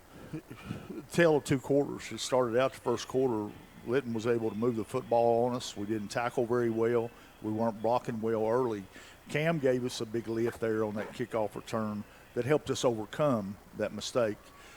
What I also saw was the quarterback, he didn't come out, he didn't seem rattled, and nor should he have been. He just made a mistake early there. And a lot of times you don't get a chance to overcome mistakes from good teams. This is a good football team. They were able to move the ball on us really well. But great adjustments by Guy and the defense in the second half. We tackled better. We got to the football better. And then the big story of the first half is we just started knocking them off the ball with our big bodies. We're a little big. We're a considerable amount bigger than them up front. And I think it took toll on them. We came out Cole Stevens, really downhill, good hard runner. E-step again, and the misdirection got us some scores and got us going here at halftime, 28-14. Well, I think again, I like the resilience, the fact they did not hang their head. They came right back out, and I think he kind of sent a message. He being Coach Salmons, we did not throw the ball or not throw the ball at all again to mount anything after the turnover. We came back in, and now Mason ran the ball very well. And then Stevens ran the ball very well, and I think that at some point in time, though, teams are going to force us to throw it. And listen, he's got the ability to do it well. He threw the ball well over GRC. I think he can throw the football, but what makes it difficult? What makes it difficult to throw the football is if you don't run it. I'm a firm believer. The better you run it, the better you're going to throw it. Sure. Now, that's arguably with Bart here last year and with Cade here because we had a generational quarterback. I mean, we had one that we haven't had like that in a long, long time. So I think Mason's going to throw the ball just fine. I really do. Yeah. All right. We still got about 5.5 minutes on the clock, probably closer to 8 or 9 minutes before halftime is over with. So if you got time to go get you a good cold Pepsi and settle back into your easy chair if you're at home listening. We're going to take one more time out, then we'll be back. Stick around. It's Red Hound Football on T107. One sip of tropical lime-flavored Mountain Dew Baja Blast will turn this into this. Your barbecue into a cabana. And your backyard into an island oasis. With a blast of tropical lime flavor, you can bring the beach vibes with you everywhere. Grab some friends and ice-cold Mountain Dew Baja Blast today. Do the Dew. Ever heard the phrase big enough to serve you, small enough to know you? It's true at Hometown Bank. From the easy-to-use mobile app to online banking and even bill pay, Hometown Bank has everything you need to make banking easier. Whether you need to make a mobile deposit or would rather stop in and see a friendly, smiling face in person, Hometown Bank is here and ready to help. Stop in and find out how easy working with a Hometown Bank can be. Visit the Hometown Bank nearest you. Member FDIC, Equal Housing Lender. Hey folks, this is Sammy here at Sammy's Furniture and Mattress. For the last 79 years, Sammy's has been a part of the community. And for the last 21 years, Sammy's Furniture and Mattress has been redefining the family business. With over 2 decades of selling the best quality furniture at the best prices to the community that we care about, you know, the one that supported us over the years, Sammy's is having an anniversary sale. That's Sammy's Furniture and Mattress, open 7 days a week because we want to be here when you need us. We, of course, have financing and delivery. And folks, from the 3rd generation in this family-owned business, thank you from the bottom of my heart for 79 great years here at Sammy's. Terrain changes, seasons change, but Honda ATVs, they show up ready. The 2026 Ford Trax Rancher, Foreman, and Rubicon are back just as reliable as ever with available 4-wheel drive, automatic DCT, and independent rear suspension on select models. There's a Honda built for how you ride. Visit Tri-County Cycle Sales, 8775 US Highway 25 in Corbin, Kentucky today, and count on Honda to get it done. For your safety, read the owner's manual and always wear a helmet and eye protection. Honda ATVs are for riders 16 years and older. Dispatch. I will be stopping a high-speed, reckless driver headed from Smoky Bear's Barbecue over to the big Corbin football game. Officer, proceed with caution. Smoky Bears is serving up some of the best food in town. They have house-made sauces, rubs, fall-off-the-bone ribs, the best burgers you can find, and ridiculous salads. You aren't kidding. This place has folks lined up out the door. Send every unit you can before Smoky Bears runs out of food. Attention all units requesting backup at Smoky Bears Barbecue and Catering on American Greeting Card Road. Enjoy Smoky Bears Barbecue 7 days a week for lunch, dinner, and all your catering needs. Dine in, carry out, order online, and DoorDash. Are you looking for reliable electrical supplies? Look no further than Eubanks Electrical Supply. From light bulbs to circuit breakers, we've got everything you need to power up your projects. Our expert staff is ready to help you find the right tools and materials to complete your project. Whether you're a DIY enthusiast or a professional contractor, Eubanks Electrical Supply has you covered with top brands and friendly service. Stop by today in Corbin, Kentucky at 701 South Main Street or in Somerset, Kentucky at 1030 West Columbia Street and discover why Eubanks Electrical Supply has been the trusted name in electrical supply for over 60 years. Need auto repairs? Then you need Owens Auto Repair. Owens offers a wide variety of parts and services. You'll find all the top name brand batteries and tires to a full line of truck and auto parts. Utility beds, Sherman-Williams auto paint, weather guard toolboxes, custom-made hydraulic hoses, and yes, service work for cars, trucks, and RVs. Whether it's auto repairs or just a battery or new tires, Owens Auto Repair has you covered. Owens Auto Repair, serving you for more than half a century. Located just down from Corbin High School on Cumberland Falls Highway in Corbin. On the field for a while. They're gathered up around their coach, and they're doing some calisthenics. But it looks like they're getting in shape here at the half. That's kind of a bad time to do it. I was wondering about that myself. I think the halftime speeches from both coaches were exactly the same. I think if you're Linton, you go, hey, guys, let's go back to that first quarter and let's do exactly what we did in the first quarter. Yeah. If you're Corbin, I think you go say, hey, let's go out and play just like we did in the second quarter. And it'll be interesting to see who listens because still this team is still capable of winning this football team. It's a good team. Well, it's a good team. I think Linton-Stockton kind of caught us by surprise. And they jumped out episode. If I'm not mistaken, I think it might have been the Oliver kid, the big tight end, that had the interception. Don't remember that, but he's an athlete. I'm playing that back in my mind. But at any rate, it would have been odd for him to be in the defensive backfield at 6'4", 250, or 230, whatever he is. But at any rate, he's a nice player, and he can certainly get him back in the ball game. But I think Corbin kind of established that identity you were talking about earlier, Burley. We're kind of getting a glimpse of what they're going to be. I do think they're going to throw the ball. So they're going to throw it effectively. But I think it's all got to be set up off of the run. Last year we ran set up off of the pass. It's kind of the opposite of that this year. Well, I think Coach Freeman and Coach Salmons know they've got to let Mason come out and he's got to put it back up. Sure. Because he needs his confidence. And I think we'll see him throw it some here in the second half. If there's ever been a quarterback here that hasn't thrown an interception, I'd like to know who he is because that just happens.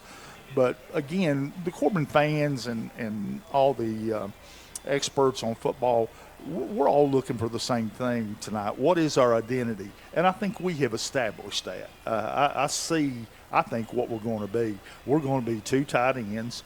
We're going to run downhill and try to beat you in the trenches. Defensively, we're going to crowd you a little bit because I don't know that we're fast enough to play man against people that are going to spread us. But all in all, I'm pretty certain what Corbin's identity is now as an offensive football team. Now I got a question too. I mean, is it from a physical nature, from the fatigue standpoint, is it easier to run block or pass block? I think it's easier to pass block. Well, and again, I think that from a defensive standpoint, I think it's much easier to get fatigued on the defensive if you're constantly pounding on those guys as opposed to letting them pound on you. So the more Corbin runs it, theoretically, the more the defense should be tired. Well, you and I have had this conversation a lot over the years.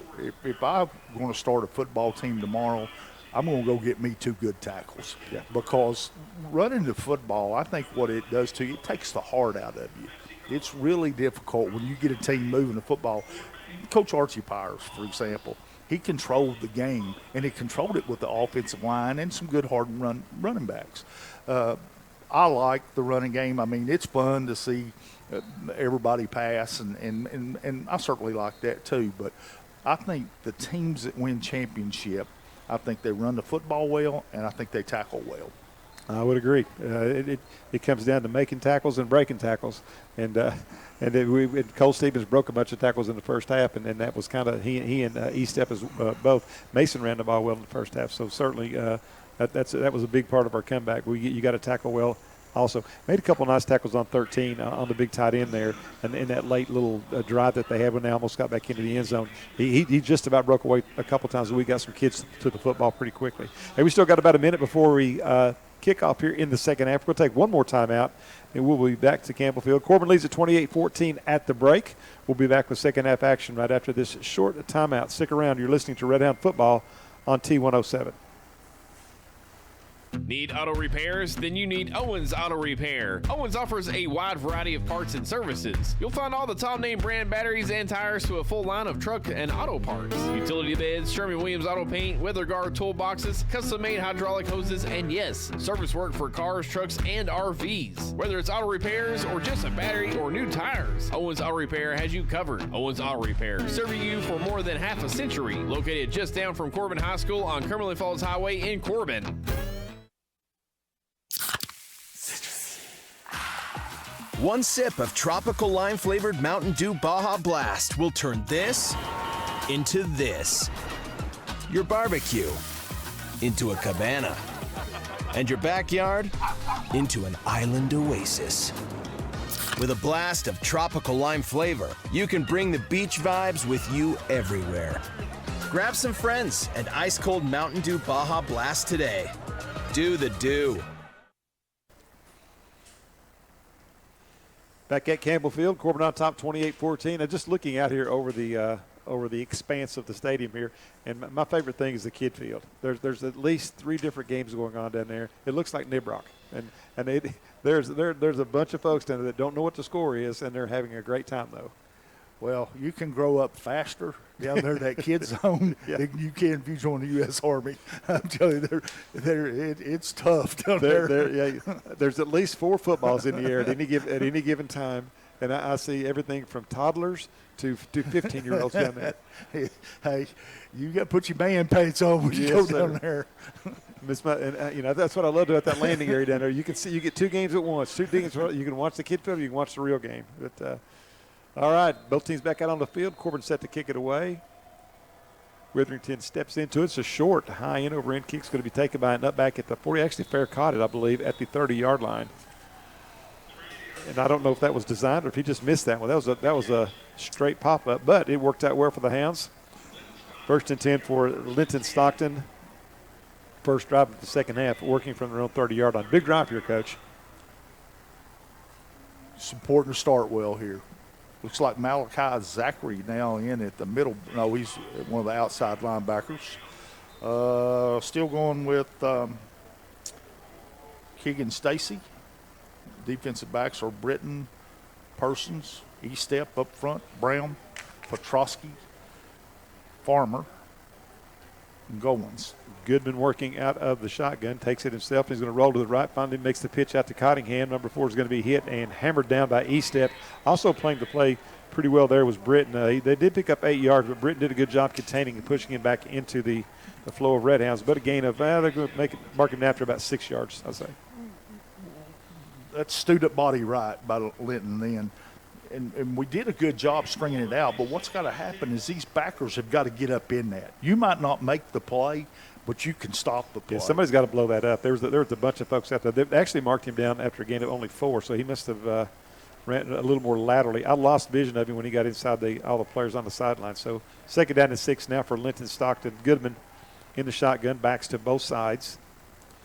Takes it's going to keep it himself up the middle. He's hit it and dropped immediately. Big Malachi Brown in there. There's another red hound on the bottom of the pile that kind of did what we said, blew that play up. And he's getting up. I'm going to get his number because that young man made a nice play. That is number 17. Malachi Zachary. Yeah. No, I'm sorry. 17. Was it 17? 11, I think. 11. I'm sorry. It was Malachi Zachary. It was number 11. So third down and 4. Big third down play here early in this drive for Linton-Stockton. Corbin on top, 28-14, just underway. Second half of play. Dave Cox and Burley Foley with you. Goodman working out of the shotgun. Got a back right behind him. Looks to throw. It's going to fake it. Now he's going to pitch it out to the left side. He's not got anywhere to go. Cottingham is hit and dropped after a loss of about 4 or 5 yards. So we're going to see our first punt of the game, I believe, from Linton-Stockton. Petrosky. Yeah, big play that time by Eli. He strung that thing out, and then he closed well. Mahan also in on the stop for the Red Hounds. Loss of about 4 brings up 4th down and 7. Stockton hustles their kicking team out onto the field. Back deep for Corbin is going to be Estep. This is where he's dangerous. Yeah, I'd like to see him catch one on the run here. He's giving them a lot of berth back there. The kicker is not being rushed at all. He's just going to keep it. He's going to try to run it. He's going to start up the middle field. He is going to be hit and hammered down. That was not a smart play at all, as he's going to be knocked at the 35. He paused with the ball. Corbin did not rush, and to add insult to injury, he got knocked out almost. He's groggy. My goodness. Big Malachi Brown just told the Indiana crowd that was a bad decision. Yeah, well short on the first. Is that Oliver Burley? Is that 13? His jersey's rolled up. I don't know, but he's groggy. But at any rate, he kind of hesitated with the punt, and then decided he was just going to run it and start up the middle, and he got sideswiped. And Corbin's going to take over on downs, 1st and 10 from the 38-yard line here. I just don't see that being a called play. I think he might have made that decision on his own. That is 13, Burley. That's the big tight end. That's the kid that caught all the passes in the first half. Handoff, Estep, quick jet sweep. Rather, he's going to be hit and dropped as well. That is Paul Oliver. He got his bell rung. He's taking his helmet off, and he's saying, I hope that young man's all right. He's a fine football player, but he took a shot. He did. Brown hit him hard. Yeah, no gain on the play for Corbin as we got somebody down. I think it's an Indiana player. Injured player, yeah. Looks like cramp, so looks like they've got his toe bent back, so that's positive. Yeah, second down and about 9. Estep bottled up on that run. That's the first time really on that jet sweep that he's not had a little bit of room to run, and good defensive play there by the linebackers of Linton-Stockton. 28-14, Corbin on top, 9:28 to go. Hounds travel to North Laurel next week, Burley. I think that's another maybe a doubleheader. Is that a bowl game setting up there? It is. North Laurel had a big win last night over Perry Central, beat Perry Central 21-0 to get their opening win off to a good season. New coach up there in his second year, trying to get North Laurel headed in the right direction, and looks like they're off to a good start after last night. You know, they've got kids. They've got athletes. They excel in basketball. They've got to have football kids too, you know. And I think just a matter of getting those kids out the hallway onto the field, and they're going to be pretty good. I think so. Second down and 9 for Corbin, working from the 37-yard line of Linton-Stockton. Sam is working out of the shotgun now. Drops back, looks to throw. Looking, steps up into the pocket. He's going to keep it himself, fakes it, makes a nice cut off the right side. He's going to get down to about the 32-yard line. Gain of about 5 will bring up 3rd and 4 for the Hounds. Nice decision there. They were covered up pretty well. He didn't force it, and that's what we saw in the George Rogers Clark scrimmage, Burley. He scrambled well, had a nice presence, and managed to turn a negative play into positive. Oh, this kid can throw the football, David. There's no question about it. You got to remember, he hasn't taken a snap at quarterback probably since the 8th grade or 9th grade. So, it's going to take him a little time. 3rd and 4, Corbin probably from here in 4-down territory. Let's see what Coach Freeman calls here on a 3rd and 4 from the 32. Still in the shotgun is Sammons. He's back to throw, looking, invites the rush. Now steps up into the pocket. It's going to fire it up the field. It's got a receiver caught down at about 15-yard line. and he's going to be tackled at about the 14. I believe that's E-step as well. That was a laser to E-step down to the 13-yard line. He had a run at it, but now that was a really nice throw. That was a slider. he let that thing go sidearm. Very poised, though. That's what I saw out of him in the preseason. He's a pretty poised kid. Well, he stepped up into the pocket. It's almost like they were inviting the rush. I thought it was a screen by the way he got rushed, but he stepped up in the pocket and fired it down to – now we had just a signal by the official. Let me do a sideline warning. There we go. 1st and 10 from the 13-yard line. Corbin trying to take a 3-score lead. 7 minutes and change to go. The quarterback's going to keep it. That's Mason Salmons again. He spins down inside the 10 to about the 8-yard line. Well, that was a nice fake. He faked me out. I thought he'd given it off to Stevens, and he takes it down to about the 8-yard line maybe. We talked about the offensive line and being able to run the football makes you a better thrower. Being pretty quick and being able to run the football as a quarterback makes you a pretty better thrower also. I'll tell you what makes you a better player, playing with confidence, and he's got some confidence right now. Salmons leaves it off with Stevens. He cuts back against the grain. He's going to take it into the end zone. Touchdown, Corbin. Stevens, a nice cut. That play was designed to go to the right, Burley. He stuck his foot in the ground, reversed back against the grain, and walked into the end zone. That's a nice job of blocking by the offensive line. Good series for Mason as well. Corbin extends their lead 34-14, 7:20 to go. That's what good backs do. If it's not there, they find where it's at. Greg Taylor was about as good at that as anybody I ever saw. If it wasn't there, he could make that cut back to the other side, and that's exactly what Cole Stevens did on that play. And again, we've been watching these games from what we call our corner, and we were down our field level, and honestly, we didn't have a very good view. And then there's Weatherington's extra point attempt is on the way. That one screams it just inside the left upright. He kicked it hard. He got just inside, so he is perfect on the night as well. 5 for 5 for Sebastian Witherington. 35-14. Corbin leads it. 7:20 to go in the third quarter. We'll break for 30 seconds and be right back. Are you looking for reliable electrical supplies? Look no further than Eubanks Electrical Supply. From light bulbs to circuit breakers, we've got everything you need to power up your projects. Our expert staff is ready to help you find the right tools and materials to complete your project. Whether you're a DIY enthusiast or a professional contractor, Eubanks Electrical Supply has you covered with top brands and friendly service. Stop by today in Corbin, Kentucky at 701 South Main Street or in Somerset, Kentucky at 1030 West Columbia Street and discover why Eubanks Electrical Supply has been the trusted name in electrical supply for over 60 years. Back at Campbell Field, Dave Cox and Burley Foley with you. 35-14, Corbin on top, 7:20 to go here in the third quarter play. Looking down at the Linton-Stockton bench, Burley, Paul Oliver, the big talented tight end, number 13, he's got his head down and he is on the bench with his helmet off. Short kickoff by Witherington. It's going to be fielded and then hammered down. Oh, my gosh, that was perfect timing by the Corbin defender. I'm not sure who that was, but the kid was looking up like he's catching a pop-up. About the time he caught the ball, he was leveled. That was Tatum Cox, number 2, and I mean to tell you that is physical football. I'm going to tell you, two of the biggest hits I've seen in a couple of years have happened in the last 10 minutes. That was brutal. Well, what a hit. Thank goodness the kid popped up on his own. Now, with the 13, though, he's still being tended to a little bit over there, but now I don't know if he'll be back in this game. He had his head down and his helmet off, and that's a shame too. He's a really good player. He's a good player. I hope he gets back in the game. I hope he does too. That was a pretty. He's got his helmet back on. I see Oliver down there. He's right behind the coach. I think he's wanting back in the game, but we'll see what happens. 1st and 10 for Linton-Stockton, working from their own 28-yard line. Well, that was a heck of a hit from Peyton Cox right there as well. Goodman, the quarterback, working out of the shotgun's got two backs to his right. Going to keep it himself after the fake, hit and piled up right in the scrimmage. Good defense by the interior of that line. Those linebackers down there crowding that hole a little bit that time early. Parsons, one of the players on the play. Also, Malachi Zachary again. He's played pretty good over on that side of the ball tonight. He has. Up front, we still got Goins, Farmer, Malachi Brown, and Petrosky's the front four.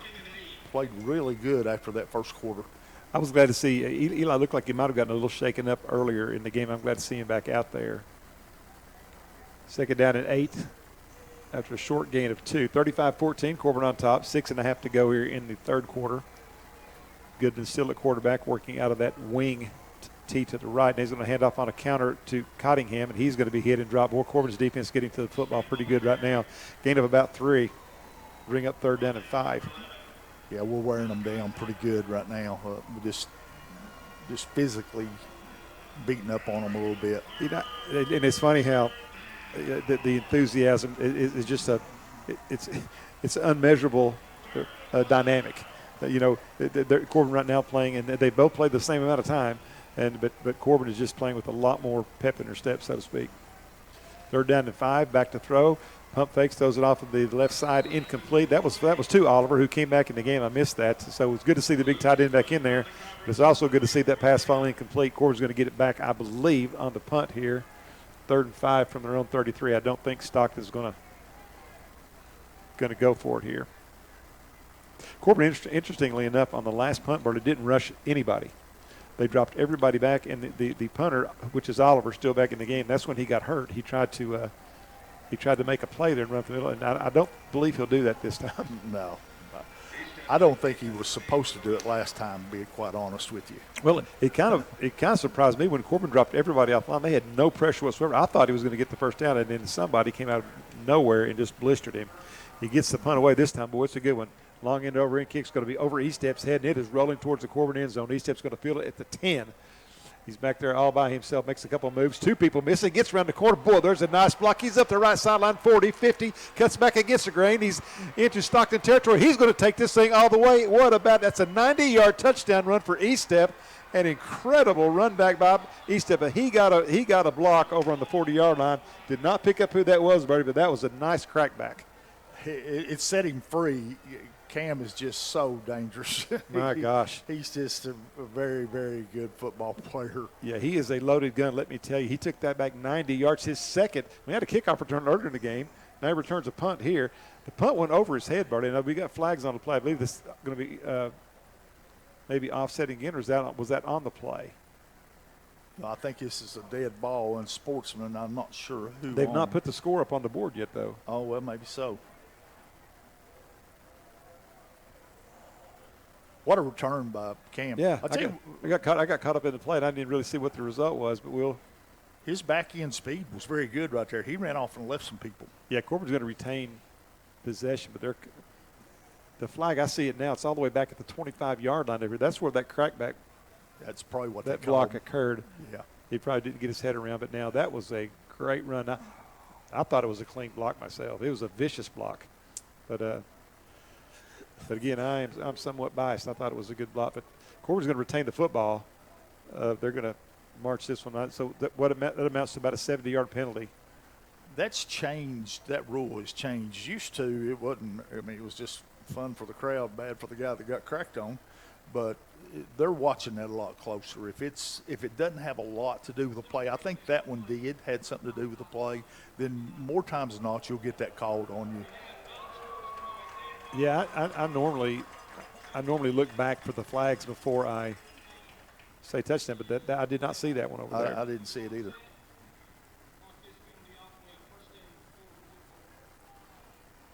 They just announced it, but I couldn't hear it. Yeah, I didn't. I know I couldn't hear for the boos from the Corbin side and the cheers from the Linton-Stockton side.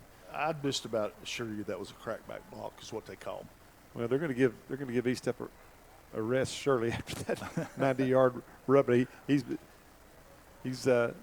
just about it. And I don't know how often that's ever been done where a player runs a kickoff and a punt back in the same game. That's probably pretty unusual. But off or not, as it's called back. So it's going to be Corbin football.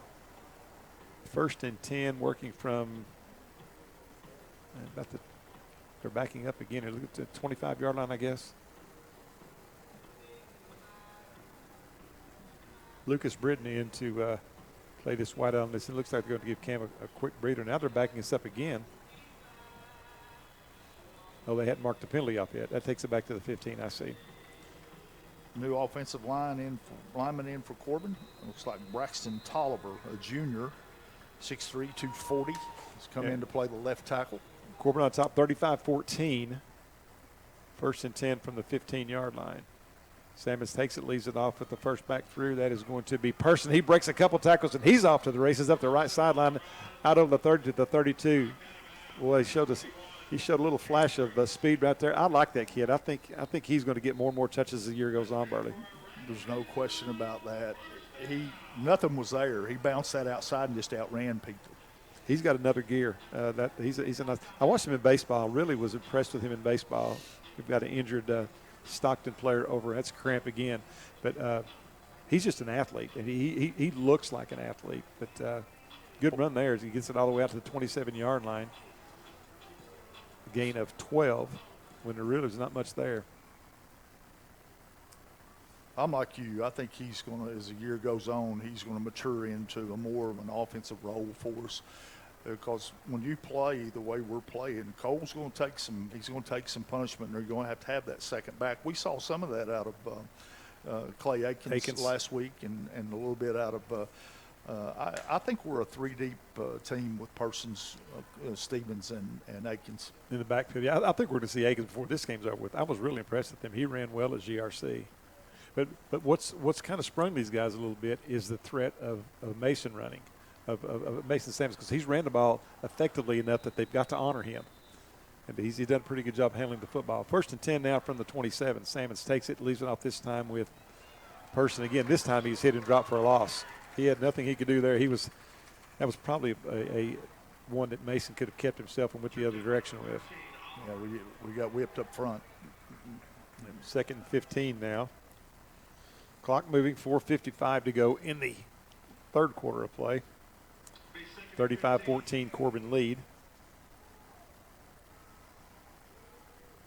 And Corbin not huddling tonight. They're not really playing with a lot of pace. They're using a lot of the play clock, but they are getting the play call from the sidelines, which I guess prevents substitutions by the defense.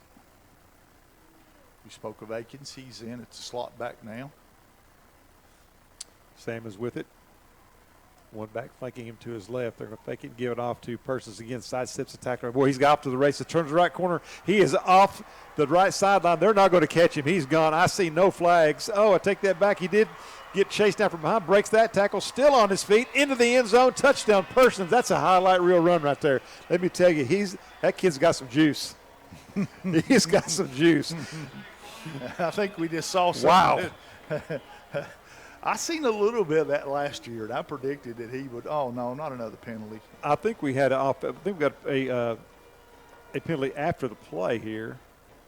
I don't know. The Corbin's walking back. There's another flag at the 50-yard line. I did not see it. What was that thing was called? That thing was called after the play was gone beyond the 50-yard line. I was watching for flags. It about had to be a hold. Yeah, I'm gonna have to settle down on these runs and wait for these delayed flags. That was a delayed flag. The play was gone. The play was beyond the 50-yard line when that play happened. That was. Yeah, what was such a nice first half, penalty-free, hasn't been that way here in the second half at this point. These guys must have a short ride home.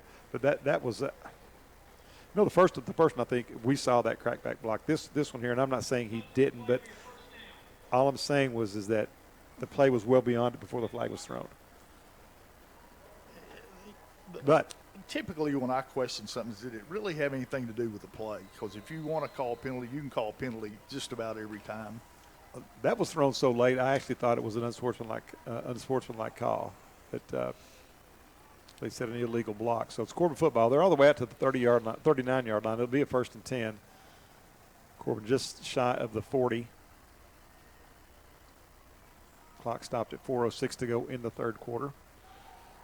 Sammons to throw again. Steps up in the pocket. Fires long down the right side. He's got a receiver out there. Incomplete. Good defensive play back there. And the intended receiver became the defender. He stepped in front and knocked the ball down. He threw that ball 40 yards on the run in the air. He did. It's a plenty strong arm. And I didn't catch who the receiver was out there, but he made a nice play by batting it down because that play was well defended. Took a shot after the throw too. Hey, let me tell you something. He's plenty tough. But I saw even though there was a penalty on the play, we saw some juice out of Persons. Let me tell you what, he's got a second and a third gear. Good-looking kid. Uh-huh. That's two pretty good high school backs. He and Stevens, let me tell you. Stevens back in there now.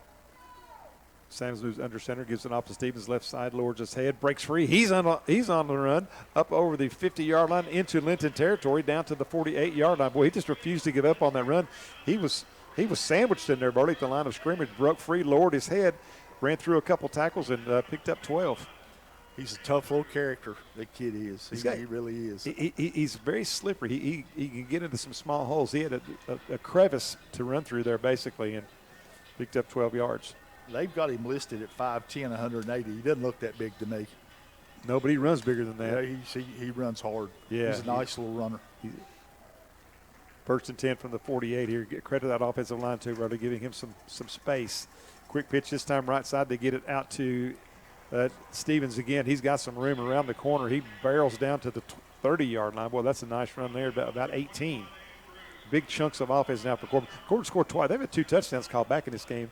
In this quarter, I should say, and still continuing to pound away. There's nothing fancy about that. Basically, everybody tries to block to the right and get a body on a body and just give it to him and let him go. This is the time of the game the offensive linemen really are having a good time, aren't they? We've got another penalty on the play over there, I believe. We do. Oh, gee whiz. This one called at the line of scrimmage, and they're marching it all the way back into Corbin territory.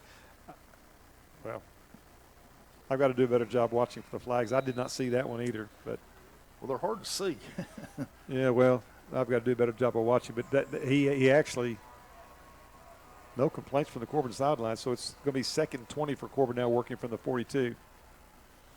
Sammons moves up under center, and we've got movement on the line. There's a flag finally.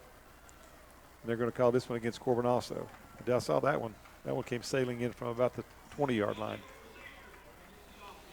Corbin, after scoring 2 touchdowns and having them called back on this series, Corbin's going to have it now second down and 25. Dave, my hat's off to the Red Hound Varsity Club. Another great event. A lot goes into this, and those guys work, guys and gals. Make sure I say that. They work extremely hard, but great crowd, first-class service. Another successful night by the Corbin Red Hound Varsity Club.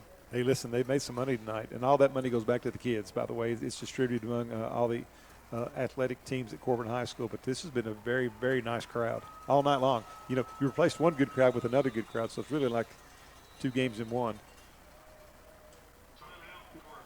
Yeah, this game's gotten a little bit ragged. Coach Sam is going to take a timeout and talk to his kids over there. We'll take a 30-second break along with the coach, and then we'll be back. 2:25 to go in the third. Corbin on top 35-14. Stick around. We'll be right back. Need auto repairs? Then you need Owens Auto Repair. Owens offers a wide variety of parts and services. You'll find all the top name brand batteries and tires to a full line of truck and auto parts. Utility beds, Sherman-Williams auto paint, weather guard toolboxes, custom-made hydraulic hoses, and yes, service work for cars, trucks, and RVs. Whether it's auto repairs or just a battery or new tires, Owens Auto Repair has you covered. Owens Auto Repair, serving you for more than half a century. Located just down from Corbin High School on Cumberland Falls Highway in Corbin.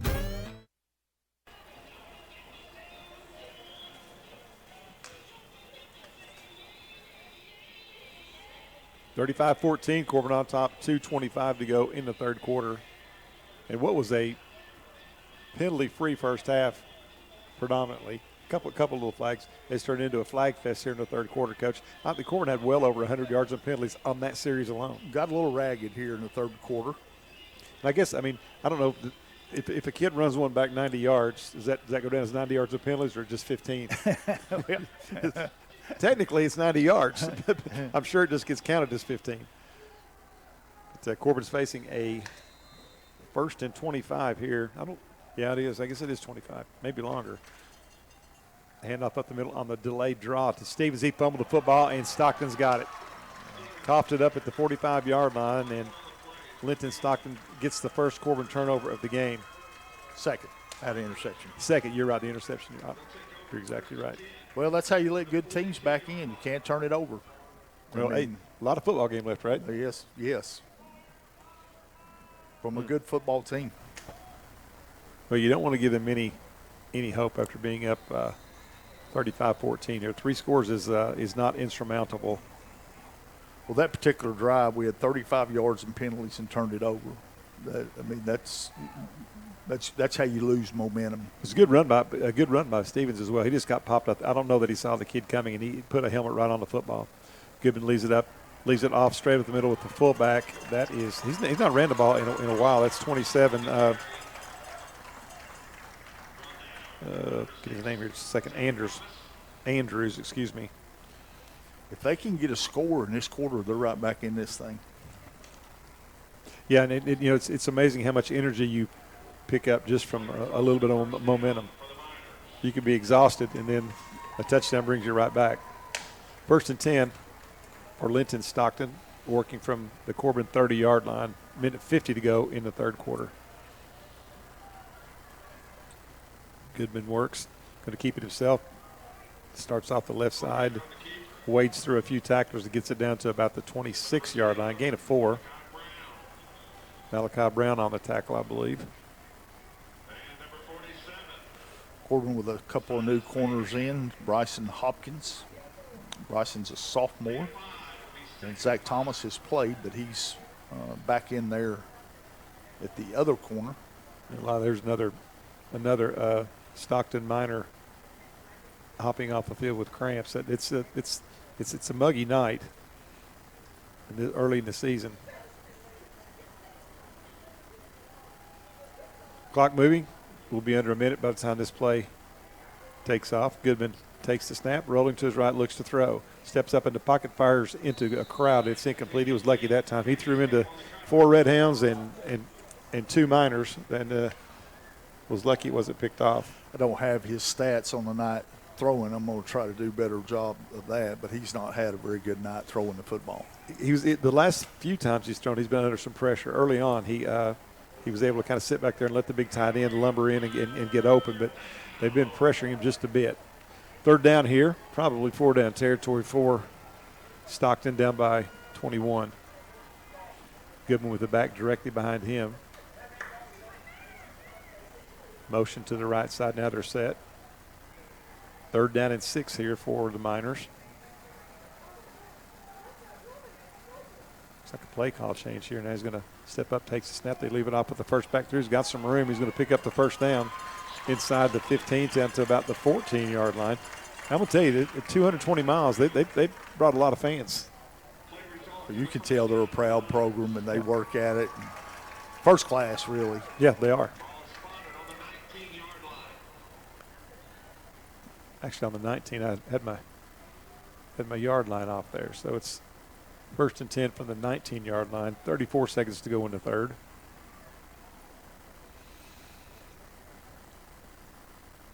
Goodman working out of the pistol. Leaves it off on the jet sweep. Knows going to pull it back and keeps it himself. Cuts it up inside the 15 now, down to about the 14-yard line. Gain of 5. He's a load. He gets up limping a little bit. He may be cramping as well. Number 55, Miles Marlowe, and on the stop for the Red Hounds, he's in playing one of the defensive tackles. That is going to be the last play of the third quarter. So 3 in the books. Corbin on top, 35-14. We'll be back after this 30-second timeout. Stick around.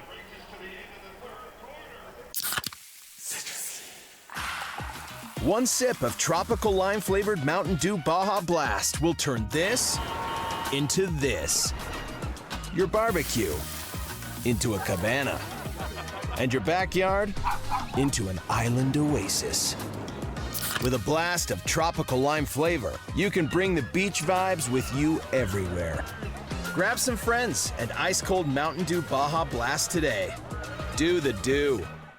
Ever heard the phrase big enough to serve you, small enough to know you? It's true at Hometown Bank. From the easy-to-use mobile app to online banking and even bill pay, Hometown Bank has everything you need to make banking easier. Whether you need to make a mobile deposit or would rather stop in and see a friendly, smiling face in person, Hometown Bank is here and ready to help. Stop in and find out how easy working with a Hometown Bank can be. Visit the Hometown Bank nearest you. Member FDIC, Equal Housing Lender.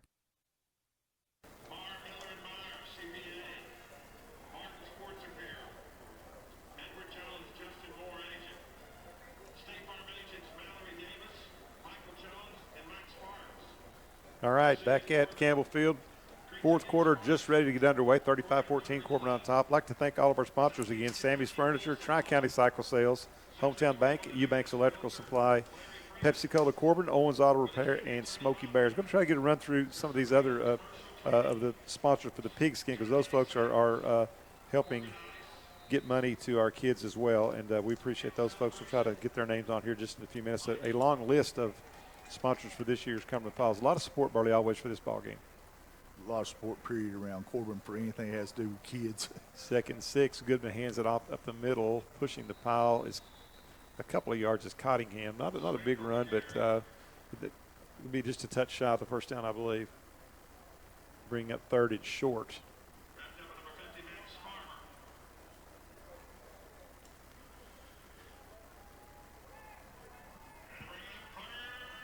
Still a lot of football left. They score here, it makes it 35-21, and this game far from over.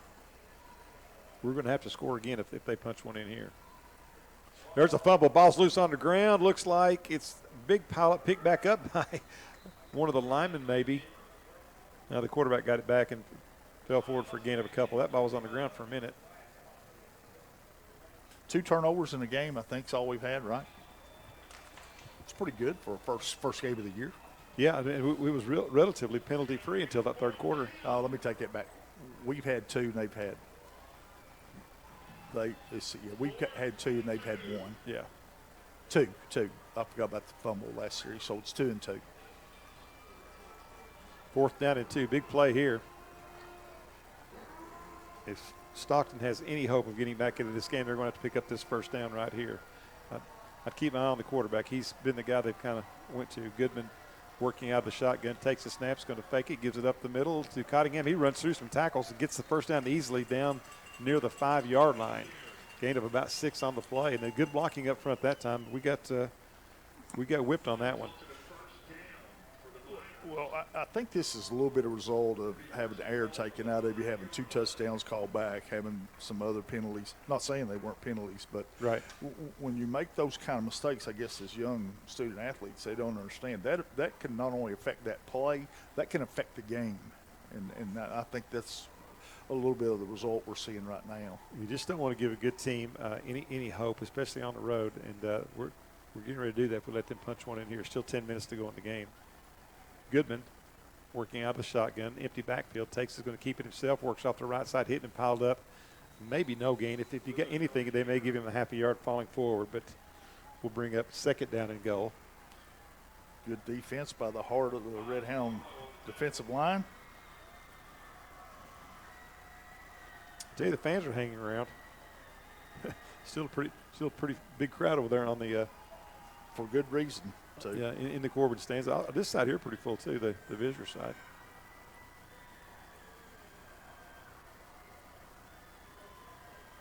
Second down, and they got him down to the 2-yard line. They gave him a pretty nice spot there. Goodman moves up under center, lowers his head, is going to take it himself. It is a scrum right at the 2 or 3 yard line. Corbin didn't go for it. They pushed him back. There's no game. They've lost a half a yard. Good penetration. Hey, great penetration by Corbin's line. Can you use the tush push in high school? Is that illegal? Don't know. That's a good question. Might depend on where you're playing. That might be my least favorite play. It's not even like football. Well, they use it. The Eagles especially use it effectively in the pros. 3rd down and 2 now. 3rd and goal, I should say, from the 2. 8:40 to go. They're wasting a lot of time here. Linton-Stockton, that is, trying to get this touchdown pushed in there. Goodman takes it, leaves it off with the fullback. He gets into the end zone this time, and Stockton is back on the boards. Credit to them, down 35-14, no quit, came right back, put together a good drive, and now they're right back in it. 8:29 to go. What Corbin can't afford to do is probably have enough points to win the game, but they don't need to turn this thing over and create any kind of mistakes. Stockton going to go for 2 here. They have all night long. They either don't have a kicker or they're trying to play the percentages here. Goodman keeps it, rolls to his right. He's getting chased. They got 3 red downs after him. He's going to be in a bit of trouble. They pull him down, and the ball's fumbled out of bounds, and that will stop the effort on the 2-point conversion. 35-20. Corbin keeps a 15-point lead with 8:29 to go. Hounds are going to get it back. We'll just hang on to it right here as they switch over. Coach, North Laurel next week. Corbin goes on the road for 3 in a row. That makes this game all that much more important. But, boy, I tell you what, after that, it gets tough. It's tough. It's tough road. I expect North Laurel next week to really be excited and to play hard. Again, we've talked about this. They just really got a lot of good athletes in that school, and if they get the right guy in the right position to lead them as they have in basketball and Nathan Valentine, I mean, they've had all that success. And baseball as well, and gosh, girls softball, they've owned it for some time. Yeah. You know, so why not football? You know, why not football? I think it's going to be a tough game for us. I know some people might have looked at that at the beginning of the year and said, well, maybe that's not one of such tough ones. What will make that game tough is their excitement about playing Corbin and thinking, or maybe having the opportunity to win the game. So don't expect an easy week next week. No, it won't be, especially if we can't look forward or look back at this game or look forward to the next game, because I think following them is it Frederick Douglass? I'm not sure who's Bryan Station. Bryan Station, okay. So you're sandwiched in between the emotional first game and then a really good Bryan Station team on the road. So it's one we cannot afford to look beyond. With all that being said, we still got some work to do here. 35-20. Corbin's look where Corbin's deep backs are at. They're standing at the 25-yard line. And they're going to be in perfect position. It's caught on the fly up that left side. E-step makes a move. He makes a couple of people miss into Stockton territory and is taken down at the 42-yard line. He gets up limping just a bit. And I hope that's just a cramp. That is Cam. I hope that's just a cramp. He's going to stay on the field, but he was one tackle for breaking that one, Coach. Well, he made a nice move on the sideline. It looked like they had him hemmed in, and all of a sudden he shot out there. Well, let's keep an eye on him because he's limping noticeably. There's no medical attention, or they're not calling him to the sideline, so it's probably a cramp he's trying to shake loose. But Corbin starts off in great field position, the 42-yard line of Linton-Stockton. 8:21 to go in the in the ball game. Samuels moves up under center. 2 tight ends, fullback in behind him. They hand it off. He's going to be hit and dropped immediately. I think that was Stevens, and he was met in the hole and pushed backward. Maybe a loss of about a half a yard. Well, what happens at this point in the game with the time that's on the clock and the score, they're going to crowd you. They're going to outnumber you up there. They want you to throw the football because they want the clock to stop if you don't complete it, and they can't let you put together a drive. So they've got us outnumbered up there right now on the front line. Clock running, 7:50 to go in the game. 2 touchdown lead for the Red Hounds. Salmon stays under center. Stevens behind him. They're going to hand it off on the sweep. This is Akins. His first touch of the game. Breaks a couple tackles. He's down the left sideline. Hammered out of bounds at the 20-yard line. That's a great run by Akins. That's the explosiveness we saw out of him at GRC, Burley. That's the third back that can play. I'm telling you, he's a player. That's what we're seeing tonight. Most high schools, if you've got one really good one and another one, it's pretty good. We're 3 deep at tailback. You got an injury back at the 40-yard line. That's another cramp, I believe. I think so. You got Corbin Trainer out Lucius is out there helping out there. Yeah, that's the big – if I take a positive out of this game tonight, we're 3 deep at tailback. I'm not sure that's a cramp, Coach, because I saw the coach getting after the official, and he was signaling block below the waist. Oh, okay. And so I think he might have got hit low. Now, whether I'm not saying it was a penalty or not, but that the coach was asking for the penalty, and it doesn't look like they're working on a cramp to me. Hope that young man's all right, certainly. Clock stopped with 7:30. Yeah, he's up, and he's going to – that may have been a cramp because yet I think the way he's walking looks like a cramp. Looks like a cramp to me. Yep. I don't know if you've ever had those. Sometimes Hey, listen. I'd just about rather have a broke leg. I get them all the time. It hurts so bad. I get them all the time. I mean, I work so much, Coach. Yeah. I mean, Yeah, I know you do. It's Yeah. I get them at night. I do get cramps at night. No kidding. Do you do that when you get up from the recliner? Or is that when you get hurt the most? It is. It absolutely is. Yeah. Sprint to the refrigerator. Try to get back before the commercial goes off. Corbin football, 1st and 10 from the 20. 7:33 to go here in the game. Hand off up the middle. I did not pick up the running back, but he pushes the pile. I believe it's probably Stevens. He pushed it all the way down to about the 11-yard line. Was that who it was, or was it Akins? No, Person. Person. Good run that time by Person. I tell you, that kid he's got some power as well as speed. Gain of 8, and he got 6 of those on his own. Farmer at that right tackle, pushing him off the ball. Take it down to 2, working from the 12-yard line. Quick pitch left side. They're going to get it out to Akins again. Makes one guy miss. Cuts it up the sideline. Still on his feet. Reverses his field. Takes it down near the goal line. Powers in. Did he get in? He's close to the goal line. I think they're going to mark him just short. Boy, that's another great run. I'm going to tell you what, that kid's got some juice. You're right. You're dead on it, Burley. We've got 3 really good running backs. If we'll continue to get better on the offensive line, and we've gotten better during this game. We absolutely have. Hey, Akins is, I'm sorry, I didn't mean to interrupt. No. Fresh legs. Oh, those 3 kids are going to be a problem. Yeah. That's 3 quality high school running backs.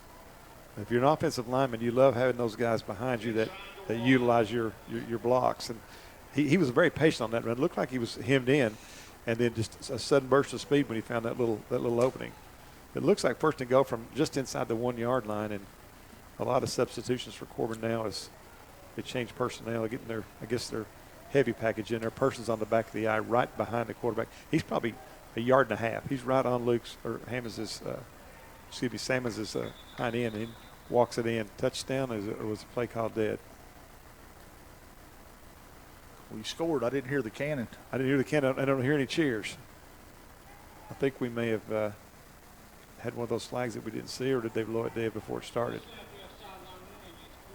Yeah, sideline warning against Corbin, so that will negate the touchdown run by Mason Sammons. Corbin's going to have it again, 1st and go from the 1. Mason trying to get a little head start there while the official was over there explaining the penalty. I've never seen that before. I haven't either. A sideline warning during the play. Sammons lowers his head, gets into the end zone. Did the ball come loose? Nope. No signal from the official. There it is, touchdown. That was a kind of a delayed call there. He got in easily, broke the plane, and there's the cannon. Fans can cheer now. 41-20 Corbin on top. 5:56 to go. Sammons with a well-deserved touchdown there. Offensively, we got some weapons. And, with what we've seen out of the running backs, we still have Tatum Cox. Britton's playing receiver. Cam Estep. Yeah. Let's add him in that fold, who's been our star tonight. And Cam's not – he's not just a running back. He's everything. Extra point is good by Witherington. I'll tell you what, we've also got a kicker, Burley. 7 for 7 tonight for our brand-new kicker. I like him. Hey, I like him too. He's tall. Yeah, he's tall. He's a lanky kid. Corbin on top, 42-20. We're going to pause for a break. We'll be back. 5:56 to go in the game. Stick around. You're listening to Red Hound Football on T107. Hey folks, this is Sammy here at Sammy's Furniture and Mattress. Believe it or not, Sammy's is turning 21 this year, and to celebrate, we're having a huge anniversary sale. Now, I don't know about you, but when I turned 21, I wasn't always making the greatest of decisions. But here at Sammy's Furniture and Mattress, you can't help but make great decisions from all the selection you've got on the best stuff at the best prices, and right now they're all on sale. That's Sammy's Furniture and Mattress, open 7 days a week from 10 to 6, on Sundays from 12 to 5. We've got 12-month same as cash financing if you need it. Folks, we deliver. Thank you all from the bottom of our hearts for 21 great years here at Sammy's Furniture and Mattress, and 79 at Sammy's Auction.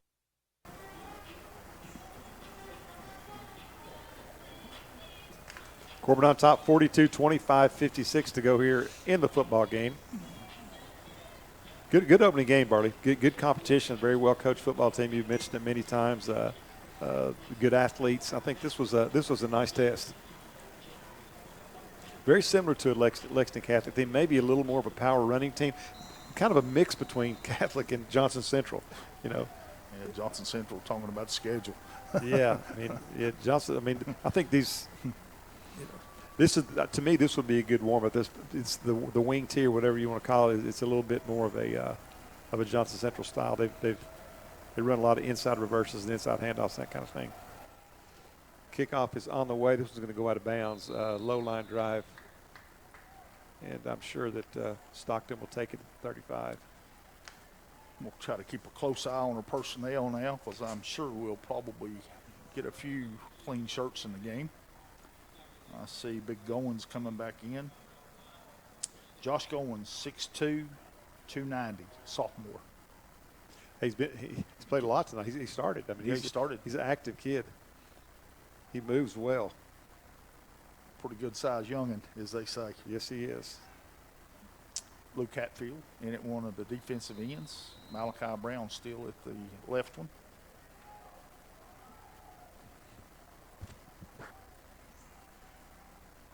Goodman still in at quarterback for Stockton. Takes it, looks back to throw, fires it off on the left side. He's got the big tight end, Oliver. He's going to be hit and tripped up and pounded to the ground again. A helmet went flying. It wasn't Oliver's, but somebody belongs to Linton-Stockton. He's not happy about it either. I don't see any flags, but I'm not going to say anything just yet. Max Farmer out on coverage. Come from the defensive side. Good hustle by Max. Good sportsmanship by Cam, helping that young man up after a pretty tough hit. Yeah, gain of, or no gain on the play, actually. Well, yeah, it is. Gain of 5, I'm sorry. Broken play. The quarterback's going to be trapped in the backfield, and Malachi Brown knocks him down at the line of scrimmage. Second down and 5. I'm sorry, I was watching the young man that lost his helmet. He's really upset on the sideline. I'll tell you what, Malachi Brown, for a big guy, and he's a big guy, his lateral movement's really good. He's kind of isolated over there at one of the ends if you're on the left side, but he gets to the football really quick. I see why colleges like him. For 5 yards, he's as quick as him out in the field.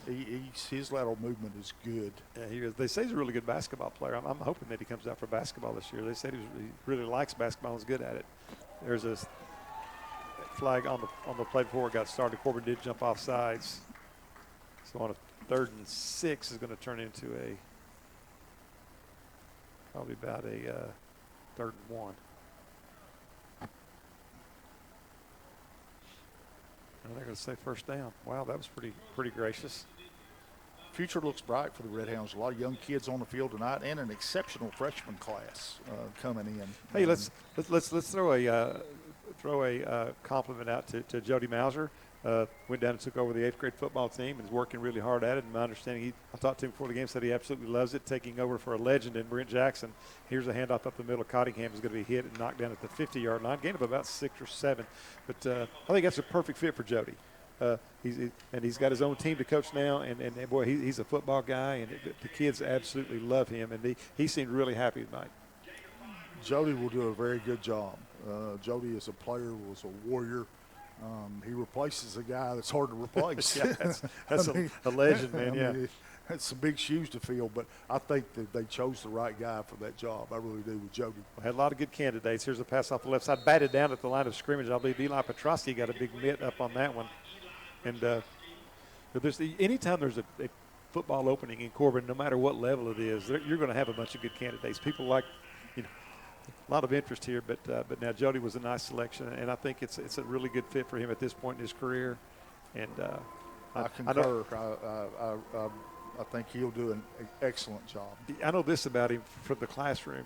Jody is extremely well liked by the kids. He relates to them very well, and I think that will be a huge asset as a head coach. Everybody likes Jody. Yeah. But you're right. He was a warrior. If he can get his and what I told him when I talked to him after he got the job, I said, if you get your kids to play as hard as you do, you're going to be in good shape. Yes. Here's a handoff straight up the gut. Actually, it's a quarterback keeper. He needed to make the 45. He's going to be just a touch shy, I believe. Bring up 4th and short. Probably going to go for it here.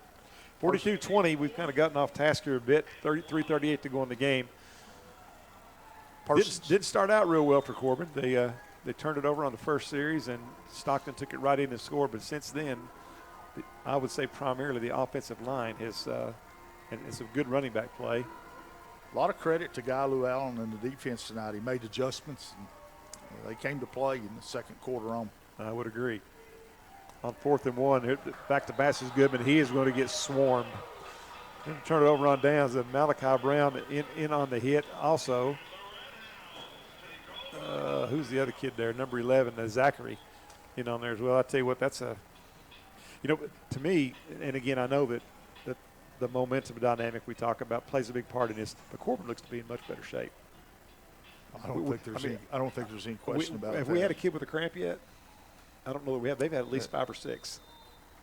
Well, some of that you can attribute to being away from home, not eating as well, and being on the road. I was going to say you cramp more when you travel. I No, guess you do. No, I'm talking about you don't eat as well, you don't drink as well, you don't rest as well. Okay, that makes sense. I wonder if they play on turf. I'd say they probably do. Wouldn't you think? I would think so. That would be a big adjustment, I think. Corbin football, 1st and 10 from the 46, 3:09 to go here. Here's a little flare pass out on the left side. They get it out to Stevens. He makes a nice catch in traffic and gets it out to a short gainer, out to about the 45-yard line. That ball stayed in the air a long time. That's one of those, you come back to the huddle and say, get that to me a little quicker. Yeah, and throw it just a touch lower. Don't expose my ribs like that. Yeah, he was set up to get blasted in. Did a good job making the guy miss. Yeah. I tell you what, I've seen 3 or 4 vicious hits in this game. I mean, it's been a physical ball game. So they get down at 9. Here comes the blitz, and it looks like did the play clock run out? Maybe. I know Oliver came across the line, the big tight end, and he was untouched, but the officials didn't stop the play. Now they're going to say it was the illegal procedure on Corbin. So I guess Oliver read the illegal procedure, just came across the line to force the official's hand. He looks to be okay. He took a vicious shot, one of those big hits I was talking about. He's full speed now, though. Here's a bad snap, fielded, though, on the bounce by Sampson. He's going to be bowled over all the way back to the 32-yard line. And this team's still playing hard, Coach. 2:25 to go, and they're down 42-20, and they're all out. I wouldn't want to be in Class A with them. I can tell you that in Kentucky or Indiana, they're pretty solid. And again, they were in the state championship game, single A last year in Indiana. Got beat by 1 touchdown. Lost a bunch of kids from what I understand, but looks like they have reloaded pretty well. 3rd and 26 now for Corbin. And right now for Corbin, you just don't want to get anybody hurt. Just, here comes a short pass off the left side, in and out of the hands of Stevens. He had no room to run anyway, so it looks like Corbin will probably punt it away here with 1:48 to go. We're lucky. 53 was all the way past the 50-yard line right here. Yeah. Illegal down. Yeah. Illegal guy downfield. Yeah, I'd say. Yeah, they missed one right there. Well, I think the officials might be tired too. It's certainly easy to do. Zach Thomas getting some playing time here on offense too, Coach. What I've heard about him is they really expect him to be a really good player. No, he's you could tell. You just look at some kids and tell they're athletic and just watch the way they run. He's an athlete. What grade's he in? Sophomore. Yeah, he's a 6'2", 180-pound sophomore. Are you sure he's a sophomore? That's what it says. Well, they're showing him as an 11th grader here. But anyway, Mason back to throw on 4th and 26. We went for it. Throws it down the middle of the field. It's going to be almost picked off and dropped at about the 45-yard line. But Mason got hammered. Yeah, he's hurt. He's getting up though. Somebody's going to – I don't understand that. Is it 4th and 26? Or was it 3rd and 26? No? 4th and 26, and we didn't punt. Yeah, I'm going to have to disagree with the staff on that one. Yeah, I think you go ahead and punt that one. Well, just for that reason, and it doesn't really matter about the field position, 142 to go, but, I mean, he takes a vicious shot there, and, you certainly don't want that to happen. Well, everybody knew we were going to throw it, too, at 4th and 26. Yeah, well, I mean. Talk a little bit about the coaching staff in the weeks to come. Coach Freeman, new coach from Indiana. Matthew Freeman, he's from actually Mississippi, Coach. Natchez, Mississippi. Yes, Mississippi. I'm sorry. Yep. Coach Guy Llewellyn, defensive coordinator, an old Corbin Red Hound. Coach Luke Neely, looks like he's up here in the box with us. Andrew Susi, also a new ad. He was at George Rogers Clark, but played at Eastern. Here's a quarterback keeper off the right side. Goodman wades down to about the 30-yard line, gain of 8 maybe. But, Andrew Susi was actually the defensive player of the year in the OVC his senior year. Played with he was a senior when Caleb Watkins, former Red Hound, was a freshman. and that was kind of how he got connected with Coach Sammons. Came down and met with him a couple times, and so he's also a new addition to the staff. Trey Blaylock back in for the Red Hounds now. They played a lot tonight. Goodman's still in there at quarterback, 2nd down and 3. Rolling to his left, looks, throws for the big tight end out there, and he is overthrown, incomplete. Good sportsmanship there. Britton could have lowered the boom and did not, and Oliver helped him up. In other words, thanks, buddy, for not breaking my ribs. I really like this Oliver kid. I think he's a college football player. Well, he's got a nice demeanor about him. I like him as well. He plays hard. He took a vicious shot earlier and came back in the game. I did not think he would. He sat for a series over there with his head in his hands, and he's back on the field. But good sportsmanship by Britton as well, because Britton could have given him a shot in the ribs, but did not. He's 6'4", 225, Dave, and can move. I haven't checked his school year yet. He is a 12th grader. There was a flag on the play that I did not see again, but going to move it down to the about the 15-yard line, or excuse me, 25-yard line. Crowd's starting to thin out. Minute 2 to go. Just winding this one up here. Quick pitch left side there to get it out to Cottingham again.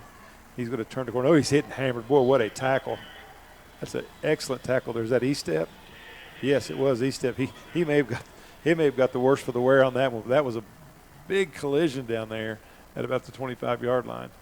Cam has that unique ability to be able to get down and not get up high on them because of his size, but that is a good open field tackle. He's going to field that one tomorrow, though. He took the worst of that exchange. The running back had a full head of steam.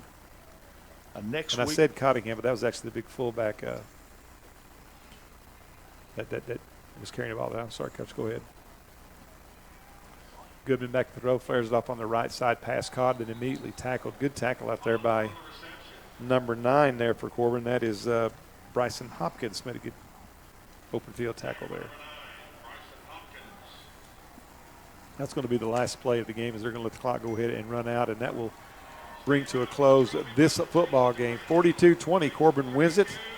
Kind of a shaky start, Burley, but as the game wore on, Corbin kind of imposed their will a bit, mainly. And the running backs always get the glory, if you will, the statistics. But now the offensive line, I think, was a big part of this game. It was. We were able to start moving the ball in the second quarter. Another positive is we didn't make a lot of mistakes. We had an early turnover that we bounced right back from, but not a lot of crazy penalties. The offsides, the motions, timing type stuff that you wouldn't expect them to make. But we were very aggressive tonight. I thought we got after them pretty good, had a couple big hits during the game. So it was something to look forward to, and I think the biggest thing I saw tonight is how deep we are at our skill position. We got 3 backs, we got receivers, quarterbacks pretty steady. So I look forward to following this team. I think we're going to have a pretty good year. Well, I think so too. And again, I was encouraged by a lot of things. I was encouraged by the kicker. I mean, I think that's a game changer in some ways. And I think this kid can kick some field goals too. I mean, he's got a very strong leg and very accurate. I was encouraged by Mason that threw the early interception, and came back and just showed his toughness, and came back in and competed the rest of the ball game. They're out. Both teams are still out on the field. They're going to name the most valuable players. We'll try to get the most valuable players from both teams as we before we get out of here. North Laurel next week, as Corbin will be on the road at the bowl game there at North Laurel. They play the second game. Now, is that a Saturday or Friday game? I believe it's. I actually don't know, Coach. I'm not sure. Friday. I believe it is Friday. Okay. Friday. Okay. So this is the Grace Health Bowl, by the way. I should have told you that earlier. We appreciate Grace Health. They have been a great partner for Corbin Schools in a lot of different ways. We're kind of trying to listen in here and see who the MVPs are, the Grace Health MVPs of the game.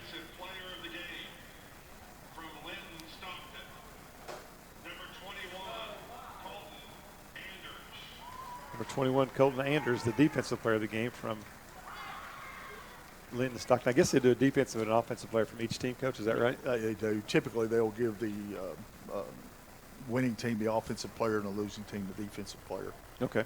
So not two from each team. No, just one each. Okay.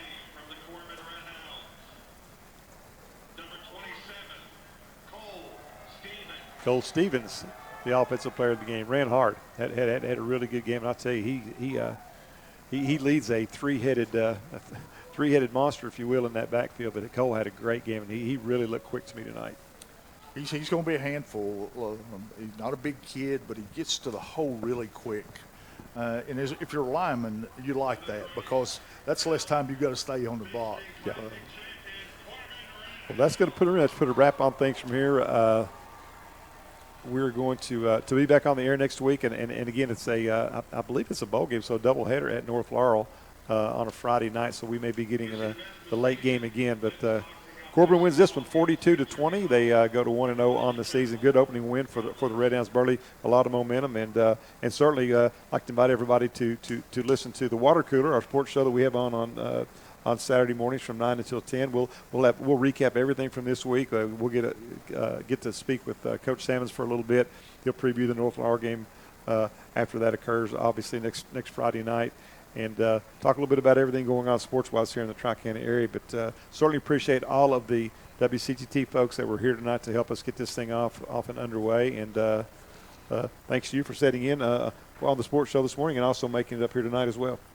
Well, now if they got an elevator, I'll probably be back. There you go. I don't have to walk up steps. I think they put that in just for you. I'm sure they did. Well, they should have. Yeah. I need it. And also I think a good night to the 60, 61, 62, 63 teams, Kenny Cox and Coach Adams, all recognized here before the game. So a good night to start the season. But any closing thoughts? Positive, very positive. Offensive line, I thought, really got after people. We can improve, as every team would at this point, but I was pleased with that. I was pleased that we had some penalties, but they weren't offsides. They weren't timing stuff, the stuff that you worked on all summer. And then, again, just the depth at the skill positions with three backs and E-step and you got some kids that didn't get a chance to make plays because we didn't throw it that much. But I really see a lot of good skill people for Corbin. If we just continue to stay physical, and we were, I think we're going to be a good football team when the bell rings. Well, all right. I concur completely, and that's going to put a wrap on things from here. So for my buddy Burley Foley, I'm Dave Cox. Thanks for listening. We'll talk to you next week. Good night.